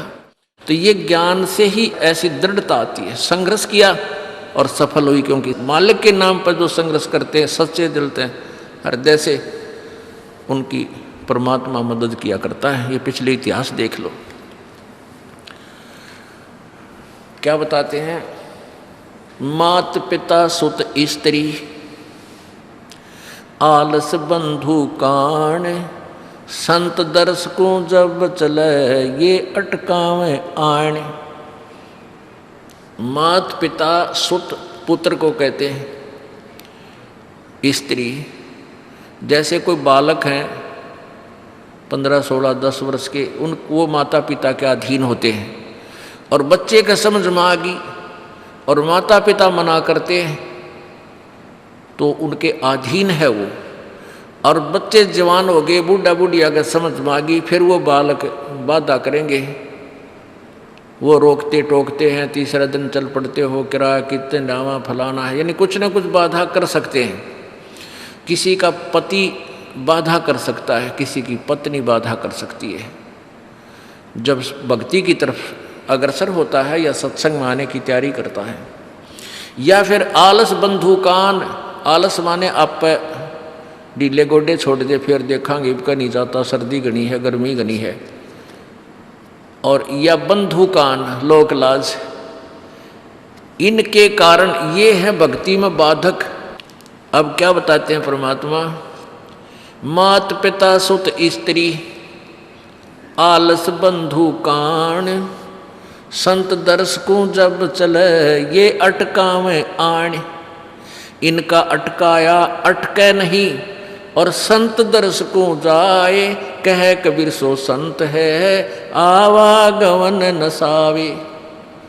इनका अटकाया अटके नहीं, और संत दर्शकों जाए यानी सत्संग में अवश्य जावे, कह कबीर सो संत है आवागमन नसाए, उसका कल्याण होगा। आज मीराबाई जी का कितनी श्रद्धा और आदर के साथ नाम लिया जाता है। और यदि वो उसी तरह की क्रियाएं करती जो उस समय की बहन बेटियां लोक लाज में फंस का अपना जीवन बर्बाद करगी, आज वो कुतिया बनी आंड है। परमात्मा कहते नकबे सर नकबे बनी वह पैर थी हार हमेल, और सुंदरी से वह कुतिया बनी सुन साहिब के खेल। बीबी पड़दे रहे थी डोडी लगे थी बार, अब गात उगाड़े फिरती हैं बन कुतिया बाजार। वो पर्दे की सुंदरी सुनो संदेशा मोर, इब गात उगाड़े फिरती हैं वो करें सराय शोर। अब जो डोडी पर्दे जिनका लग गया करते, पर्दे में रहा करती थी, जो अपने आप को ऊंच घरों की बेटियां बहू कहा करती थी, उनका सत्संग की छीट लगी नहीं, करते बाहर निकली नहीं। पूर्व जन्म की पुण्यात्मा थी, उनको कोई रानी बन गई, कोई महारानी बन गई, कोई अच्छे घर में इस मायाधारी मस्करिया का जन्म हो गया। और वो भगवान से दूर रहने के कारण फिर अगले जन्म में कुतिया की योनि पाती है। तब तो पर्दों में रहती थी, उंगली भी ना दिखने देती, किसी बाहर कहीं हमारी बेइज्जती ना हो जा, मेरी पत्नी जो है सत्संग में चलेगी तो इज्जत का नाश हो जाएगा। और वह इज्जत फिर उगाड़ी अंड है कुतिया बनकर। कहते नकबे सर नकबा बनी पैर थी हार हमेल, 1-1 लाख के गहने पहरा करती, आज वो सुंदरी से कुतिया बनी देख साहिब के खेल। तो पुण्यात्मा ये इन बातों से डर लगना चाहिए। इन बातों से डर लगने लगेगा, मालिक में रुचि बनेगी और भजन करने को दिल करेगा। और ये लोग दिखावा जो ड्रामा है, नाचा कूदी, ये बकवाद मन में आवे को नहीं, ये कहने की आवश्यकता नहीं पड़ा। दास ने कैसा मत करियो, हाँ कहना तो पड़ता है एक बार बालक को, कुछ दिनों के बाद फिर आपकी रुचि ना बढ़े। इतना तो इस दास को विश्वास हो गया है कि परमात्मा के बच्चे भगवान को पहचानने लग गए, क्योंकि अब शिक्षित समाज है। आपको नाम दिया जाता है, नाम देने से पहले सब नियमों से परिचित कराया जाता है। और हमने ये पुस्तक बनाई है भक्ति सौदागर को संदेश, इसके प्रथम अध्याय में ही हमने नियमों का पूरा विस्तार से विवरण दिया है कि कोई भी पुण्यात्मा इस आश्रम की तरफ आएगा तो पहले तैयार होकर आवे। पहले क्या होता था कि भक्तजन समझाते थे नाम ले लो तुम्हारा कल्याण हो जाएगा, बड़े सुख होते हैं, यहाँ आ जाते थे उपदेश लेने। और यहाँ आकर के हम फिर उनको लिस्ट दिखाते थे, ये नियम निभाने हैं, तो भाग जाते थे कि नहीं हमारा भी ये नियम नहीं नंबर, क्योंकि वो उल्टे रंग में रंगे हुए वो सारे। तो अब उनको पहले ये लिख कर दे दिया कि तुम तैयार होकर आ जाना, तुम्हारा मन मानने तो आना, क्योंकि कल्याण होगा इस मर्यादा में रहने से। तो अब ये दास देख रहा है कि अब कितना डर लगता है बहन बेटी भाइयों को, बच्चों को। अब वो कहीं, क्योंकि समाज हमारा जो है सारा का सारा समाज काल प्रेरित है, उन्हीं क्रियाओं को कर रहा है जो ना करने वाली होती हैं। और हमारा भक्त एक घर में एक व्यक्ति ने नाम ले लिया और 5-6 व्यक्ति वो सारे शास्त्र विरुद्ध साधक हैं, तो उनके साथ संघर्ष बनता है बेचारे का जा करके। फिर भी वो इतना दृढ़ है, डरता है, आकर पूछता है जी मेरे पे ऐसी गलती होगी, मेरा नाम तो खंडनी हो गया, आगे से नहीं करूँगा। तो कहने का भाव ये है कि पहचानने लग गए तुम परमात्मा को और संघर्ष करना सीख गए, आप सफल होगे, देख लेना एक दिन। ये नाखून पालिश लगाते हैं, ओठों पर इसी बूंदी शक्ल बना लेते हैं, लाल वो लगा कर लिपस्टिक, इतना बेहुदी शक्ल बन जाती है। कहते हैं अब ऐसी मर्यादा बन गई, बहन बेटियां कहते हैं कि हम ऑफिस में जाते हैं तो ये लिपस्टिक वगैरह नहीं लगाते, नेल पेंट नहीं लगाते, तो क्या कहते हैं उस दूसरे कि तुम्हारे घर में कोई मर गया क्या? अरे थारा गजब भैया, ये बकवाद करने तो सारे जी जाओगे तुम, अकल खत्म होगी। यानी एक मर्यादा बन गई, जो ऐसे उल्टे काम ना करे उसने हे समझन लागे। निरंजन धन तेरा दरबार जहाँ तनिक नहीं न्याय विचार, सारे उल्टे काम में राजी रहे। लेकिन हमारी बेटियां अब संघर्ष करती हैं कि हाँ उनको ज्ञान हो गया, वो तो बालक हैं, कुछ भी कह सकती हैं। तो अब हम सबको बताते हैं ये ऐसा नहीं करना, क्योंकि पहले हमारा ज्ञान गाँव में ज़्यादा चला था। इस दास ने गाँव में जाकर प्रचार किया, तो वहाँ तो ये था को ना लिपस्टिक का फंड था, ना कोई नाखून पालिश लाया करती, मेहंदी मुंदी ला लेती, तो यार वो भी मना कर दिया हमने, समझा दिया कि इसका कोई फ़ायदा नहीं है, अपना भक्ति करो। तो वो तो सब एक साधारण सी बात ही छोड़ छाड़ दी। अब शहरों में फैल गया परमात्मा का जो ज्ञान है। अब शहरों से जो बेटियां आती हैं वो सारे तो नाखुना निशी बुरे हाल तो सनाए पाओगी।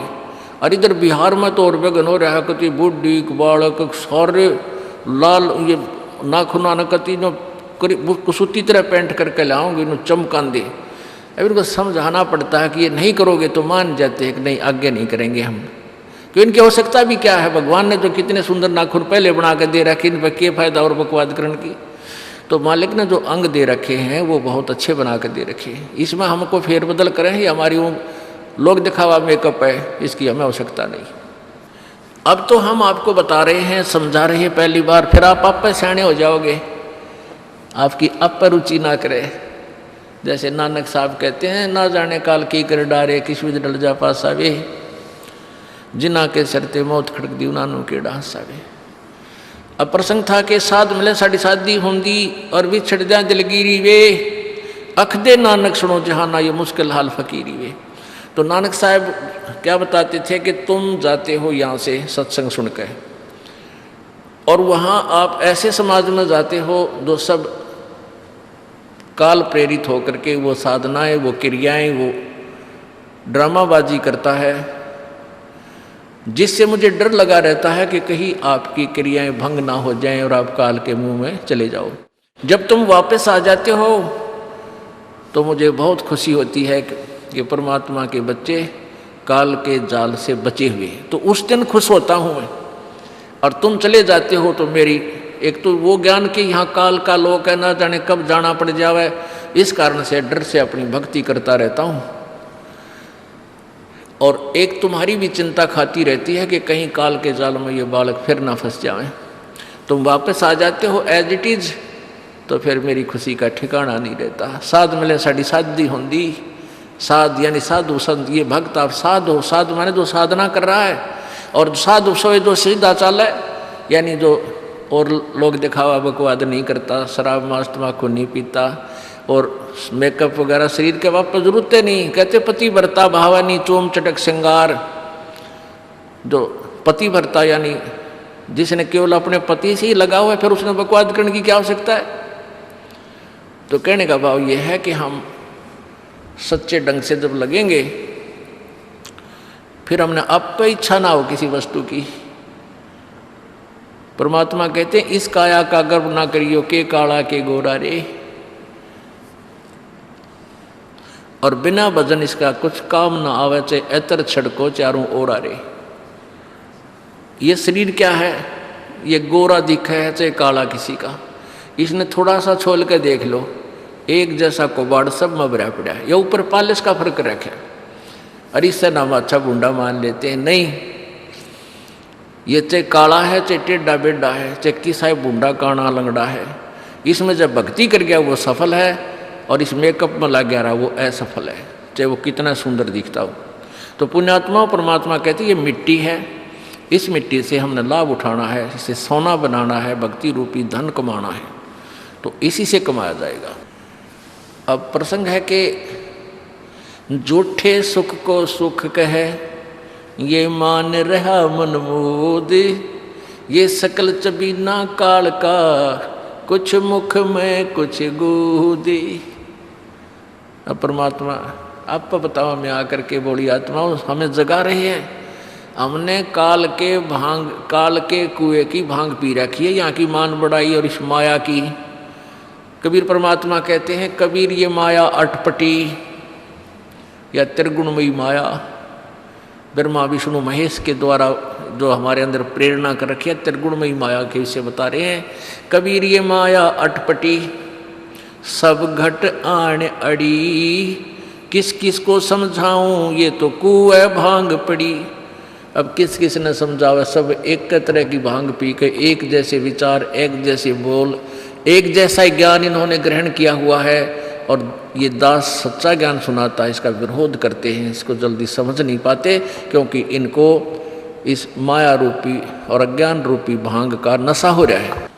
तो परमात्मा कहते हैं, कबीर ये माया अटपटी, सब घट आण अड़ी, और किस किस न समझाऊं या तो कुएं भांग पड़ी, यानी सब ने एक जैसा ही ज्ञान ग्रहण कर रखा है, सबके एक जैसे विचार हैं। अब झूठा सुख कौन सा है? इन कार कोठियों को हम अपना मानते हैं, संतान संपत्ति को अपना मानते हैं। इसका उदाहरण आपको दे दिया। परमात्मा कहते हैं, राम नाम कड़ुआ लगे और मीठे लागे दाम, दुविधा में दोनों गए भाई, माया मिली ना राम। माया तो मिले को नहीं, यानी मान लीजिए आपके पास अरबों संपत्ति अरबों हो भी गई, तो वह तेरी नहीं। आपको 2-4 रोटी सुबह 4 रोटी शाम है, और एक वर्ष में घने 4 कपड़े कुर्ते पजामे बहुत, एक वर्ष में खत्म। आप पाटे को नहीं, ऐसा काम रह रहा आजकल। और 2 जोड़ी चप्पल कुर्ते जूते, और एक खाट का स्थान, एक चारपाई आ जा, गणित 2 आ जा, जितने एक परिवार एक व्यक्ति को एक चारपाई। कहने का भाव यह कि ऐसा सीमित सा मकान, इतने की आवश्यकता आपको है, और बाकी पैसा आपके पास, उसने कहे सर में मारोगे, क्या करोगे उसका? अब या तो कि तो बकवादा में लावेगा, कि तो शराब पीवेगा, कि तो और कोठी खरीद कर गिर देगा, उस पर कोई कब्जा कर लेगा, फिर लट्ठा मुकदमे होंगे, या कोई ले लेगा रिश्तेदार या कोई मित्र बन कर फिर दे को ना, फिर खेचा तानी रात ने नींद आओ ना, वह रखेगी बेगन में पात्रे, वो माया तने जीर्ण नहीं दे। और माया तो परमात्मा कहते हैं इस जीव की सबसे बड़ी शत्रु है, जो भगवान से दूर करे। अभी झूठे सुख को सुख मान लिया, कार कोठी होगी, बढ़िया व्यापार बिजनेस या कोई नौकरी होगी, तो भगवान से 100 कोस दूर है वो प्राणी। कोई एक आध पुण्यात्मा इसे प्रेरणा होकर आ जाता, वो तो फॉर एग्जाम्पल होते हैं। तो परमात्मा कहते हैं इसे सुख का आग लगे जो भगवान से दूर करे। परमात्मा कहते हैं वो दुख अच्छा हमारे लिए जो परमात्मा के चरणों में हमें लगाए रखे। कबीर साहब कहते हैं सुख के माथे पत्थर पड़ो जिससे नाम रट देते जावे, और बलिहारी वो दुख जो पल पल नाम रटावे। कि हे परमात्मा इसे सुख की हमने जरूरत नहीं, जो भगवान से दूर करे। पत्थर पड़ो इसे सुख के ऊपर, और बलिहारी उस दुख के जो पल पल नाम रटावे। जैसे भक्त नाम ले रखा किसी ने और उसको कोई पीड़ा हो जाती है, चिंता शुरू हो जाती है उसको, हे भगवान कदे कैंसर ना हो जा, हे परमात्मा कोई और ऑपरेशन ना बन जा। तो वहाँ तक जाता है जहाँ डॉक्टर के पास, और भगवान याद रह कर आता है, और वहाँ जाकर डॉक्टर करता है अल्ट्रासाउंड और एक्सरे वगैरह करके बता देता है कि आपको ऐसी कोई खास बीमारी नहीं है, नॉर्मल सी है, ये दवाई लो ठीक हो जाए। उसके बाद फिर परमात्मा के गुण कितने गाता है वो। जो भक्ति से दूर हैं वो तो भूल भाल जाते हैं, उनको तो परमात्मा याद आता है, कोई ना डॉक्टर डॉक्टर दिखे। और पुण्यात्मा जो भक्ति करते हैं उनको डॉक्टर नहीं भगवान पहले दिखाई देता है। पुण्यात्मा, आपके प्रारब्ध में, आपके संस्कार में मृत्यु है और कैंसर से है, और वो होगी, नाम ले रखा आपने, और डॉक्टर ने भी डिक्लेयर कर दिया कि कैंसर है भाई। पीछे आपको उदाहरण दिया था, एक लड़का रोहतक से, इकलौता पुत्र, और 10 साल के बाद पुत्र प्राप्ति हुई, और उस लड़के का कान में कैंसर बता दी, PGIMS रोहतक तक। उन डॉक्टरों ने फाइनल कर दिया और उसका पूरा डाटा अपने मोबाइल में नोट कर लिया कि इसका ऑपरेशन करवा ले और दिल्ली ले जा, हम नहीं कर सकते। वो रोता हुआ यहाँ आए। अब क्या है कि ये काल बड़ा उस्ताद है, थोड़ा सा सुख होते ही भगवान ने भूलन लाग जाए। वो 5 महीना में आए हमारे पास रोहतक से, जबकि आए महीना आना चाहिए था। 5 महीने में पता करा भाई कितने दिन में आए, वो 5 महीने वाला गेला। हमें भी ज़्यादा खींचातानी करें भाई, इतना लेट क्यों हो गया, तो भगवान ने नहीं चाहिए तो फायदा क्या होगा। ये कुदरती है, जब इस महीने 2 महीने में आपका प्रेरणा नहीं उठी, लोर नहीं उठी आने की, तो फिर भक्ति कहाँ चल रही है आपकी। बंधन तोड़ कर आ जाओगे जिसके अंदर भक्ति चल रही है, चाहे कितनी दूर भी क्यों नहीं है इंसान। भारत में कोई दूर थोड़ा, कोई वीज़ा थोड़ा बनवाना दोबारा आने के लिए, और वो भी नहीं आ पाते हैं, फिर भक्ति नहीं चल रही उनकी। तो फिर रो दोनों, और लड़का भी रो और उसकी पत्नी भी रो, उसका बाप भी, दोनों। वो लड़का छोटा ही था, 12-13 साल का। कहने लगे जी कैंसर बता दी, हमारा इकलौता पुत्र है। बुरा हाल, मेरी नहीं सुने, रोए रो। वहाँ बेटा बात सुनो, आप दोबारा चेक कराओ और पूरी श्रद्धा रखना मालिक में। आप दोबारा ऑपरेशन कराने से पहले चेक जरूर करा लेना। ऑपरेशन नहीं मना करता मैं, और ऑपरेशन भी मालिक की दया से सफल होया करे इसी बूंदी बीमारी का। तो उनके यह बात जच गई, जानते डॉक्टर से कहा जी इसको ऐसे, वो रिपोर्ट दिखाई, और फिर कहा जी, वो डॉक्टर ने कहा अभी मैं दोबारा चेक कर लूँगा। मालिक प्रेरणा करता है कि एक बार चेक करना पड़ेगा, मैं ऑपरेशन करने से पहले चेकिंग फिर करूँगा। दोबारा चेक किया, उसने बताया इसका कोई कैंसर नहीं है, और कान की हड्डी बढ़े है, और 6 महीना में एक बार दिखा जाइए, आप पर ठीक हो जाइए। अब पुण्यात्माओं, अब उस परिवार को भगवान कितना प्यारा लगेगा, कितनी श्रद्धा बढ़ेगी। और आए महीने 2-2 चक्कर काटेंगे, तो इंसान तो होंगे, शैतान होंगे, तो फिर आपत्ति आओगी उन पर। भगवान से दूर होते ही फिर ये विरानमटी होगी। तो कहने का भाव ये है कि सुख के माथे पत्थर पड़ो जो ना मर देते जा, और बलिहारी उस दुख के जो पल पल नाम रटावे। संत शरण में आने से फिर आई टले बला, और जय मस्तक में सूड़ी होवा काटे में टल जा। ये मालिक की वाणी है, गलत नहीं हो सकती।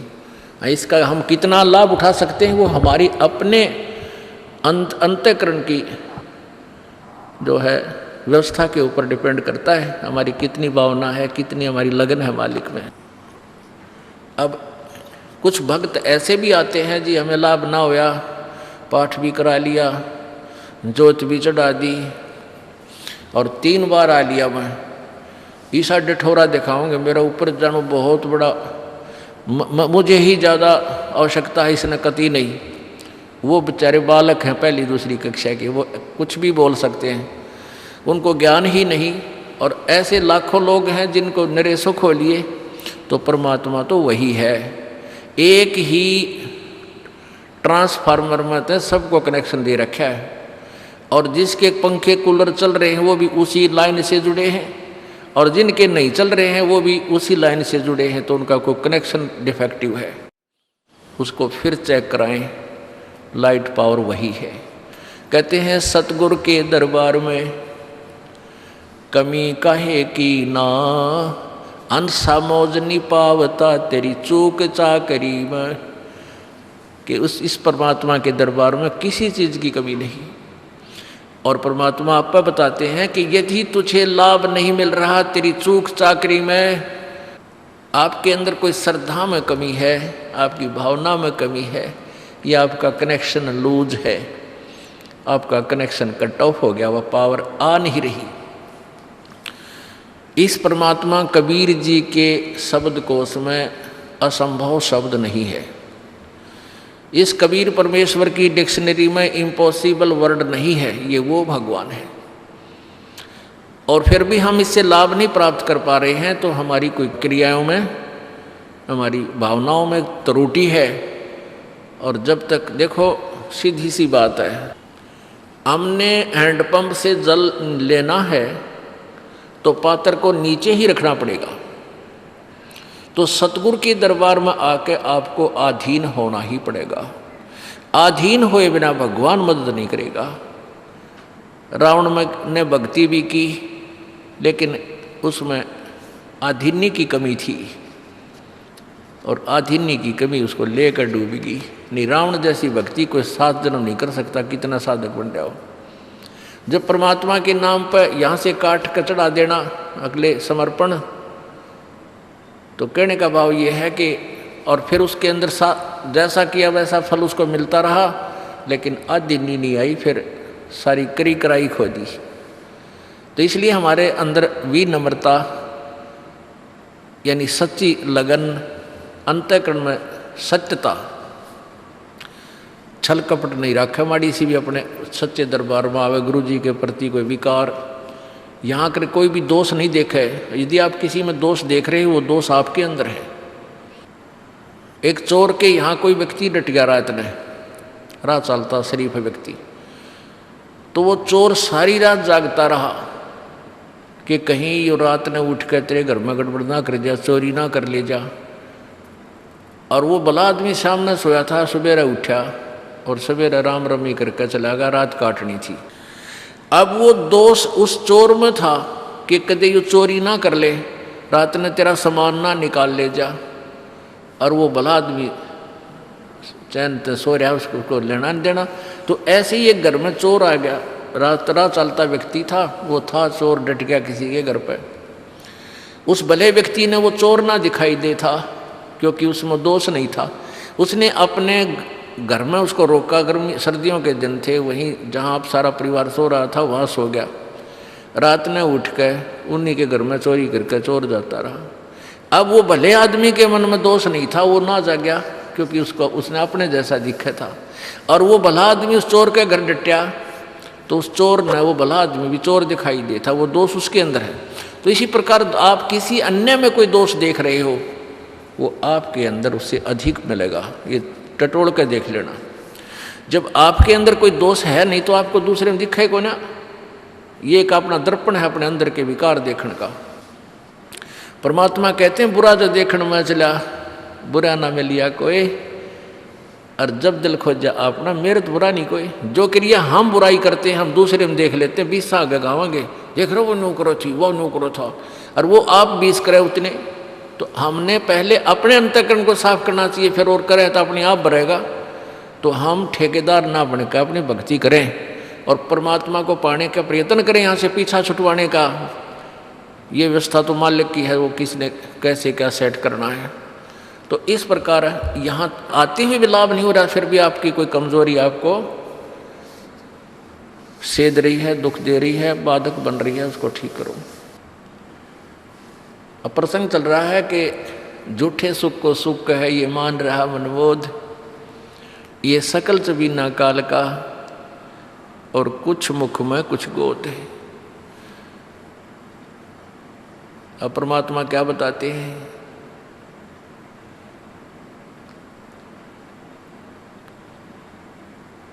कबीर कहाँ गर्बियो, कबीर कहाँ गर्बियो, ये देही देख सुरंगे, बिछड़ मिल नहीं जो का चढ़ी भुजंगे। परमात्मा कह रहे हैं, क्या इस सुंदर शरीर ने रोज 3 बार शीशा देख कर इसने राजी हो रहा है। कहते हैं एक बार जब भक्ति नहीं करी रही, छूट गया तो ऐसे जागा जैसे सरफ कैंचुली छोड़ जाया करे, और उस कैंचुली के में फिर दोबारा प्रवेश नहीं कर सकता वो। ऐसे ही वो शरीर एक बार आपका छूट गया तो या पड़ी रह जाएगी आपके ऊपर का कवर, ये कुछ ना, फिर इसने फूकेंगे माटी घेर कर उसमें शमशान घाट में दे लट्ठा और दे सिंगड़ गोंगे, उसका मार फोड़ फूक फाक कर जब उड़द डगेंगे और तय इसमें फूला नहीं समानता। इससे लाभ उठाना है, चाहे किसा भी शरीर है आपका, वृद्ध है चाहे बालक है, जवान है चाहे किसा भी है। अभी आपको बताया था जैसा भी है, कारा काला गोरा, अपनी भक्ति करो, पीछा छुटवाओ या माटी एक सी है सबकी। परमात्मा कहते हैं भाई कहाँ जन्मे कहाँ पाले पोसे और खूब लड़ाए लाडे, ना बेरा इस देह के कहाँ खंडेंगे हाडे, ना जर बेरा कित मारेगा काल। कबीर कहाँ गर्बियो ये काल गह करके से, ना बेरा कित मारेगा यो के घर के परदेश। कहते हैं के फूला फिर ऐसे छोटे से नकली सुख मान रहा तू, और काल जो है तेरे बाल पकड़ेगा। काल गह कर केश, कर माने हाथ, केस माने बाल, और ना बेरा कित मारेगा के घर के प्रदेश। अब आपने उस आंध्र प्रदेश के मुख्यमंत्री की स्थिति देखी, ने कहा रहे किसी जगह मारेगा काल की तो पानी पैनी अभी ना पावे, वहाँ पटका ठाक है 3 दिन मत नो बेरा पट्टा पड़ा कहाँ पर है। तो पुण्यात्माओं बात ये नहीं कि वो मर गए इस तरीके से, लेकिन जो थोड़े से जिनको हम बड़े व्यक्ति मानते हैं उनकी दुर्गति होती दिखे ना, जब ये मन पापी ठीक ठिकाना आ जाता है। आम आदमी तो रोजमर्रा है उसकी तो चिंता नहीं, मानते नहीं। ऐसे जो जिनको हम सुप्रीम पावर माना थे, मुख्यमंत्री बिरानी के पाड़ मानते थे हम बिना ज्ञान में, और उसकी के दुर्गति हुई। कहते हैं जो भक्ति नहीं करता उनके ये बिरान माटी होंगी, और जो परमात्मा का नाम लेता है उनके साथ ऐसा नहीं होगा, ये गारंटीड बात है। अगर इतना भी अंतर नहीं है तो फिर भगवान की आवश्यकता ही समाप्त हो जाती है। ध्रुव प्रहलाद मीराबाई के इतिहास देख लो, मीराबाई को विष पिलाया गया था, विष भी अमृत बन गया उस परमात्मा की भक्ति और शक्ति से। इसलिए पुण्यात्माओं आपको जो ये क्रिया कर रहे हैं आपका घनी काम आओगी। अब तो आपको ना इतना महसूस हो रहा है, लेकिन आने वाले समय में कहते हैं कल्पे कारण कौन है कर सेवा अपनी काम, और मन इच्छा फल देऊंगा जो पड़े मेरे ते काम। आपका मित्र है मुख्यमंत्री, आपका मित्र है प्रधानमंत्री, आपका एक्सीडेंट हो जाता है, एक्सीडेंट में मृत्यु हो जाती है, वो नहीं बचा सकता चाहे आपको कितना ही निकटतम है, वो स्वयं अपनी जान नहीं बचा सकता। तो वहाँ धनी का रोल शुरू हो जाता है, जहाँ परमात्मा का रोल शुरू होता है, जो ऐसे स्थान पर आपकी रक्षा करेगा। तो हमने इन अन्य सहारों को त्याग कर परमात्मा का आसरा ही लेना चाहिए। जैसे द्रौपदी को नंगा किया जा रहा था, दुशासन उसका चीर पकड़ के उतारने को तैयार था, तो पहले तो उसके मन में ये था कि भीष्म पितामह, द्रोणाचार्य और कर्ण जैसे ये हमारे यहाँ पर वयोवृद्ध बैठे हैं, हमारे बुजुर्ग बैठे हैं, इनकी क्या हिम्मत है मुझे नंगी कर देंगे सभा में। सभा में पूरी हजारों की संख्या में आदमी बैठे, और 5 पांडव बैठे वहाँ पर जुए में हार के द्रौपदी को। पहले तो उसने देखा कि भीष्म पितामह, द्रोणाचार्य और कर्ण जैसे योद्धा बैठे हैं, ये सूरवीर व्यक्ति हैं, किसी भी बहन बेटी की बेइज्जती सूरवीर सहन नहीं कर सकता। लेकिन वो उस दुष्ट दुर्योधन के मलिन अन्न को खाकर भीष्म पितामह, द्रोणाचार्य और कर्ण जैसों की भी बुद्धि भ्रष्ट हो गई थी, और वो भी बैठे बैठे देख रहे हैं, वो उसको नंगी करने के लिए तैयार है। तो उनके मन में कितना दोष होगा नालायकों के। या तो खड़ा होकर कह देना था खबरदार जब लड़की का हाथ लगाया निकम्यो, और उन तीनों योद्धाओं में से एक भी खड़ा होकर ये कह दे खबरदार जिस बेटी को हाथ लगाया है, तो दुशासन की औकात नहीं थी उसको दोबारा छू दे कपड़े को। वो इतने सूरवीर थे, उनको सबको पता था, लेकिन ज्ञान बिना और दुष्ट व्यक्ति के संग में अच्छे व्यक्ति भी बुरे बन जाते हैं। इसलिए सत्संग की आवश्यकता पड़ती है, सज्जन पुरुषों के संग की आवश्यकता है। तो ना तो भीष्म पितामह बोला, ना द्रोणाचार्य, ना कर्ण। फिर उसने सोची, पहले तो उनकी तरफ देखा द्रौपदी ने, लेकिन नीची नाड़ गर्दन कर ली, किसी ने कोई जवाब नहीं दिया। अपने 5 पांडवों की तरफ देखा, जब तक तो ये सोच रही थी ये 5 पांडव इन उद्मस्तार देंगे, जब मेरे साथ भी लगा दिया तो ये मेरे रक्षक हैं, मेरे पति हैं। जब पांचों पांडवों की तरफ देखा तो उन्होंने भी नीची गर्दन कर ली, क्योंकि वो जुए में हार चुके थे। उस समय एक भगत बीज वहां बैठा था, विदुर, जो दुशासन का चाचा था, दुर्योधन का चाचा था, अंकल। उसने खड़ा होकर कहा था कि अरे बोले, अरे निकम्यो, दुशासन, दुर्योधन, तुम किसको नंगा कर रहे हो, किसकी बेइज्जती करना चाहते हो? तुम एक का परिवार, चाचे ताऊओं की इज्जत न्यारी नहीं होती बुद्धिमान व्यक्ति को। विदुर कहे, ये बंधु थारा, एक का कुल एक का परिवारा। अब इस बात को जब विदुर ने कहा कि भले आदमियों, तुम न्यों तो देख लो, बेइज्जती किसकी कर रहे हो? पांडवों की पत्नी में तुम्हारी पत्नी में क्या अंतर है? दुनिया के थूकेगी तुमने, तुम्हारा एक ही कुल है, एक ही परिवार है, तुम अपनी इज्जत आप उतार रहे हो। कहते हैं दुशासन ने, दुर्योधन से छोटा भाई था, जो अपने चाचे के मुंह पर थप्पड़ मारा कि तू तो पांडवों का चमचा है, इन की ओर बोला करे सदा, तो बांदी का जाया है ना, तू बांदी से उत्पन्न हुआ है, क्योंकि वो बांदी से जन्म था। विदुर के मुख पर लगा थपेड़ा, तू तो है पांडवों का चेहरा, और तू तो है बांदी का जाया। और वहां पर कहते हैं भीष्म, कर्ण और द्रोण मुस्काया। अपने आत्माओं, इन भीष्म पितामह और द्रोणाचार्य तो गुरु जी थे, और कर्ण भी बहुत गणमान्य व्यक्तियों में से समझदार, बुद्धिमान और दानी माना जाता था। कहते हैं इतना दान करता था, एक बार सोने के दांत थे, उसके दांत भी तोड़ कर दे दिए थे, इतना दानी था। पर ज्ञान बिना उस दान का के चाटा है? विवेक बिना इंसान नहीं रहता। तत्व ज्ञानहीन प्राणी चाहे कितना भी अच्छा दिखता हो, वो अच्छा रह ही नहीं सकता। परमात्मा का सहारा चाहिए। तो वहाँ क्या है कि जब उसने न्यू कहा ना, तू तो है बांदी का जाया, दुशासन ने, तो वहाँ कहते हैं ये तीनों सूरवीर बैठे थे योद्धा, दांतरे काटने लगे, दांतरे काटने, और हंसे मुस्कुराए। फिर जब उसने अपने चाचे का थप्पड़ मारा और ये कहा तू तो है बांदी का जाया, तो भीष्म, द्रोण और कर्ण मुस्काया। जबकि उन्हें खड़ा हो गया, धमकाना चाहिए था, निकम्मे तने अपने चाचे पे हाथ ला दिया, तेरे जैसा दुष्ट नहीं। अपने बाप पर हाथ उठा दिया, चाचा पर हाथ उठा दिया, तो एक जैसी बात है। लेकिन वो हंस मुस्कुराए अंदर अंदर, अरे थरा गजब भैया। तो पुण्यात्माओं, या तो पंचायत में जावे नहीं, और जावे तो वहाँ निष्पक्ष बात करे, मानना चाहिए कोई मत माने, खड़ा होकर कहे कि ये गलत ऐसा है भाई, ऐसा नहीं है, कोई मानना ठीक से, नहीं तो उठ कर आ जाओ। वहाँ उस अन्याय को सहन नहीं करना चाहिए, देखना नहीं चाहिए, उसमें दोष लगता है।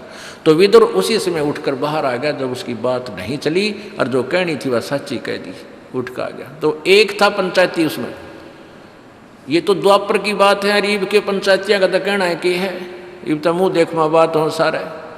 तो पुण्यात्मा, पुराने समय की बहुत सी कहानियाँ ऐसी हमने सुनने को मिली, जो पंचायती हुआ करते। गांव जैसा न्याय कहीं नहीं हो सकता अगर गांव का आदमी को सब बात का पूरा पता होता है कि किसकी क्या गलती है। एक लड़के ने किसी गरीब व्यक्ति की बहन बेटी को 19-21 कह दिया, एक मतलब नंबरदार के लड़के ने, बहुत पुरानी बात है। तो वो पंचायत कर ली, उसको पता नहीं था कि मेरे लड़के ने ऐसी गलती कर रखी है, और उसी को न्यायाधीश चुन दिया कि फैसला आपके हाथ में। फिर सारी कहानी बताई गई, लड़का भी बुला लिया, लड़की वाले भी बुला लिए। जब उसको पता चला कि मेरे इकलौते पुत्र था, उसने आज ऐसी गलती की है, तो उसके पास गन थी। उसी समय अपने पुत्र की तरफ निशाना साध दिया कि तो मेरा बेटा नहीं, मेरा दुश्मन है। तो जिसकी लड़की थी उसने उसको ऊपर को कर दिया, लड़के का नहीं लगने दिया,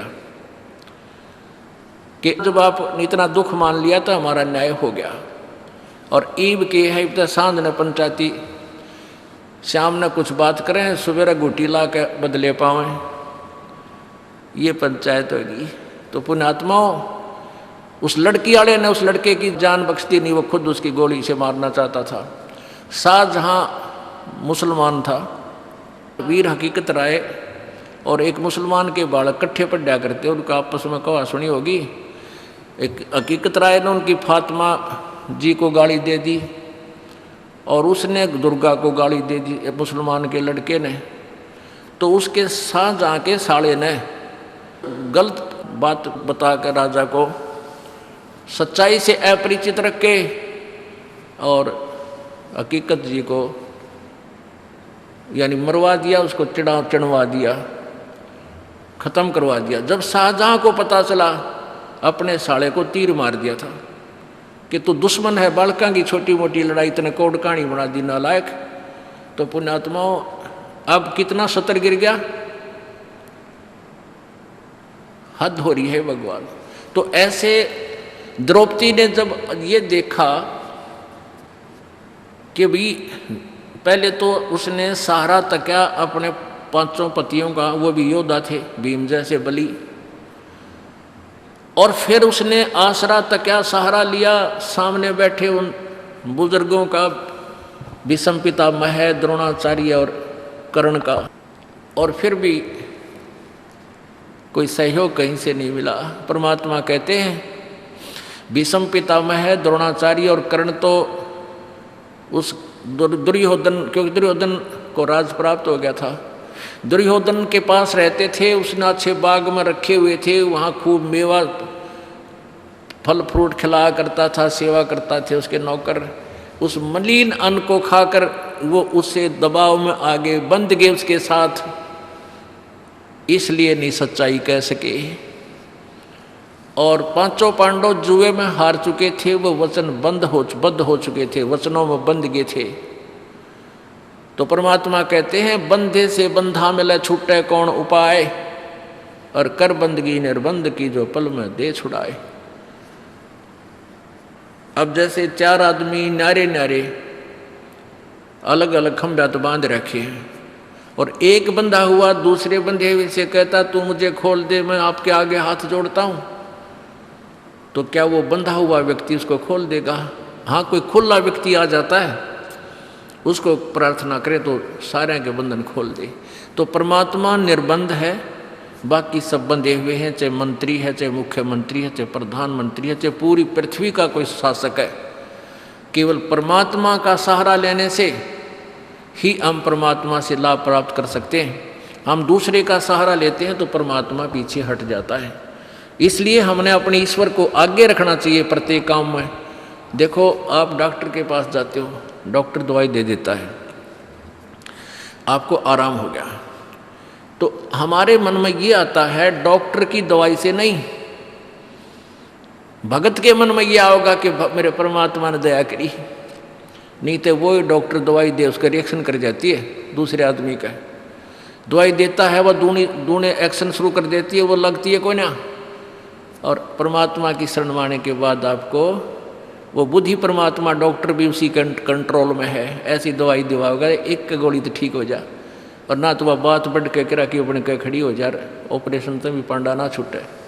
तो इस प्रकार कोई भी कार्य हमारा होता है, चाहे किसी से भी होता है, करे करावे साइया मन में लहर उठा, दादू सरदर जीव के अब बगल हो जा। आपके मन में भी नहीं आएगा कि इस व्यक्ति ने मेरा काम कर दिया। जब आप ज्ञान से परिचित हो जाओगे, आपको केवल परमात्मा ही याद आएगा, भगवान मेरे परमात्मा ने ऐसा किया, दाता आप बिना हो ही नहीं सकता थे। तो करावे साइया मन में लहर उठा, करावे किससे थे, लेकिन हमारा काम भगवान बिना नहीं होगा, और होता भी नहीं। तो हम फिर पतिव्रता पद पर आ जाएंगे कि हमने भगवान के अतिरिक्त किसी में आस्था रहे को ना, और है भी ये सच्चाई। तो तभी हम ऊपर उठेंगे, तभी हम परमात्मा के निकट आएंगे, और परमात्मा के निकट आएंगे तो फिर सारे लाभ होंगे। कहते हैं कल्पे कारण कौन है, कर सेवा निकाम। अब तू रह कर कल्पना करता है, कदे न्यू ना हो जाए भगवान न्यू हो जा। कहता तू निष्काम भाव से सच्चे दिल से बिना मनोकामना पूर्णा के अपने करता रहे, तू सेवा पूजा कर, साधना कर, मन इच्छा फिर देवेगा जब पड़े जनीते काम, फिर आपको मन चाया फल देगा जब उस मालिक के सत्र का काम आवेगा। हम के मांगा, हाँ मैस नहीं ना हुई है, आज दूध ना दिया, ठीक है गरीब आदमी ने इतना दुख बतेरा है यो भी, लेकिन आप भक्ति करो, जो मर्यादा हमने बता दी, इस नाम को जपते रहो। इसके जपने से, साधना करने से ये जो संसारिक सुख है आपके आप होंगे। इस मंत्र में, इस भक्ति में ये बट नेचुरल है, ये बाई प्रोडक्ट है इस भक्ति का, जिसको तुम मांग रहे हो। जैसे किसान ने गेहूं बोने हैं, गेहूं बीजने का मुख्य उद्देश्य है अपनी जीवन रक्षा करने का, परिवार की जान बचाने का, कि हमें गेहूं मिले, कणक मिले। उसके लिए भूसा उसका उद्देश्य नहीं होता, वो तूड़ा उद्देश्य नहीं होता। अब देखा हमने कई पहले बड़े बड़े फार्म जिसके 20-20, 50-50 एकड़, 40-40, 100-100 एकड़ ज़मीन है, वो क्या करते हैं कि कंबाइन से कटा देते हैं। वो ऊपर ऊपर से गेहूं निकाल लेते हैं और तूड़ा भूस पड़ा रहे वहाँ पर ऐसे छोड़ देते थे। उनका उद्देश्य गेहूं ही प्राप्त करना था। तो ऐसे ही हमारा उद्देश्य मोक्ष प्राप्ति है, और उसमें फिर वो तूड़ा जो है आप हो जाएगा। जैसे आपने गेहूं बीजे हैं तो तूड़ा यानी भूस तो होगा ही होगा, पहले भूस होगा और पाछे गेहूं मिलेगा। तो आप यदि उद्देश्य मोक्ष ही मानकर यहाँ कार्य करोगे, भक्ति करोगे, तो यहाँ संसारिक सुख तो आपको मिलेंगे ही मिलेंगे, ये तो हो ही नहीं सकता। ये बाई प्रोडक्ट है इस भक्ति का। और हम मांगने तूड़ा आवे हैं, हम डिमांड ही इसकी करते रहते हैं, यूँ हो जा, यूँ हो जा। कोई नहीं, नए नए बच्चे आते हैं, उनको ज्ञान नहीं, उनको तो हम कहते बेटा होगा, और होगा ऐसी बात नहीं, क्योंकि आपके भाग्य में नहीं है वो वस्तु। भाग्य में नहीं रही, प्रारब्ध में नहीं रही, तो आपत्तियां आई आपके ऊपर, पाप कर्म आपके बढ़ गए, तो परमात्मा कुछ फर्स्ट तो आपको अपने कोटे में तय आपको देगा, कबीर भगवान देगा इस दास के माध्यम से, और आपको राहत मिलनी शुरू होगी, ताकि आपका दिल डटे कि ये परमात्मा है या कबीर भगवान है हमारा। अब धर्मदास जी ने कबीर परमेश्वर जी से पूछा कि हे भगवान, कोई आप चमत्कार नहीं दिखाते?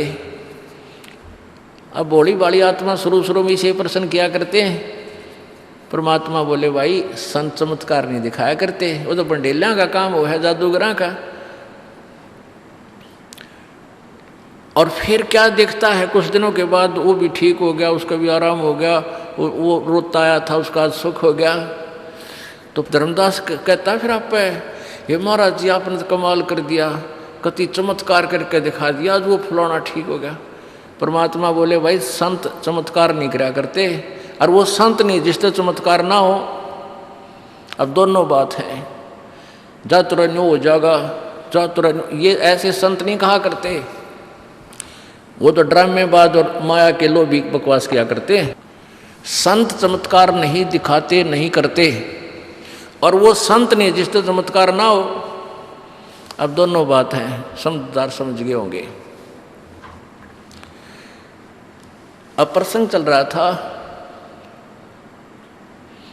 कि हमने परमात्मा को ही आधारित मानकर चलना पड़ेगा, और परमात्मा में कितनी श्रद्धा हो कि साईं यो मत जानियो प्रीत घटे मम चहत, मरूं तो तुम सुमरत मरूं जीवत सुमरू नत। अब एक भक्त की कैसी भावना होनी चाहिए अपने परमात्मा के प्रति। परमात्मा में इतना प्यार, इतना कसक, इतना लगाव हो कि भगवान को ऐसे ही मत समझना, परमात्मा को ऐसे ही ना समझना, मेरे दिल में प्रीत कम ना हो जा। साईं यूं मत जानियो प्रीत घटे मम चत, और मरूं तो तुम सुमरत मरूं और जीवित समरू नित। कि परमात्मा को ऐसे ही कोई ऊपरले भाव से ही इसमें लगाव मत बनाना। परमात्मा ऐसी वैसी चीज नहीं है, ये बहुत ही इम्पोर्टेंट वस्तु है, और इसको ऐसी वैसी बात मत समझना। यानी जिसका नाम भगवान और सारी सुख दे, और फिर हम उसको ऐसे वैसे ऊपरले भाव से उसमें लगाव रखते हैं। आपने गरीब आदमी ने 10,000 रुपये मिल जा कहीं से, चाहे वो उधारे मिल लो या उसके अपने कोई मिल गए, तो उस निर्धन को पता है वो 10,000 रुपया न कहाँ छुपाता फिरेगा और कहाँ छुपा होगा, कदे कोई बालक ना निकाल ले, मुश्किल से मिले हैं, ये करूँगा वो, कितनी उसकी वैल्यू से परिचित है। और हम भगवान हमें कितना सुख देता है उसकी वैल्यू से हम परिचित नहीं है, इसलिए उसमें इतना लगाव, इतना जो ना हमारा संपर्क नहीं बन पाता।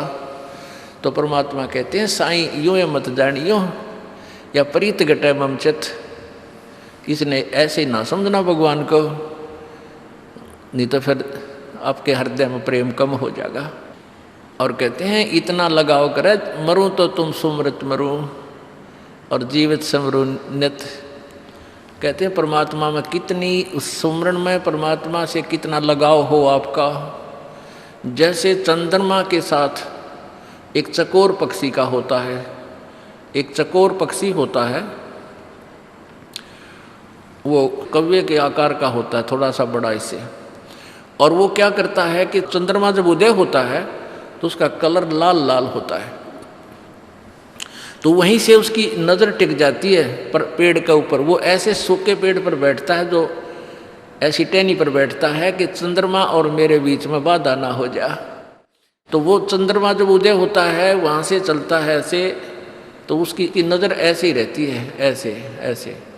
जब चंद्रमा शिखर में आता है तो ऐसे करने लग जाता है, और जब चंद्रमा इधर चला जाता है तो ऐसे होकर गिर जाता है, वो नीचे गिर जाता है, गिर के उसकी गर्दन टूट जाती है, और गर्दन टूटने के बाद भी पड़ा पड़ा अपने दुख की परवाह ना करके और चंद्रमा अस्त होने तक उसी में नज़र रखता है।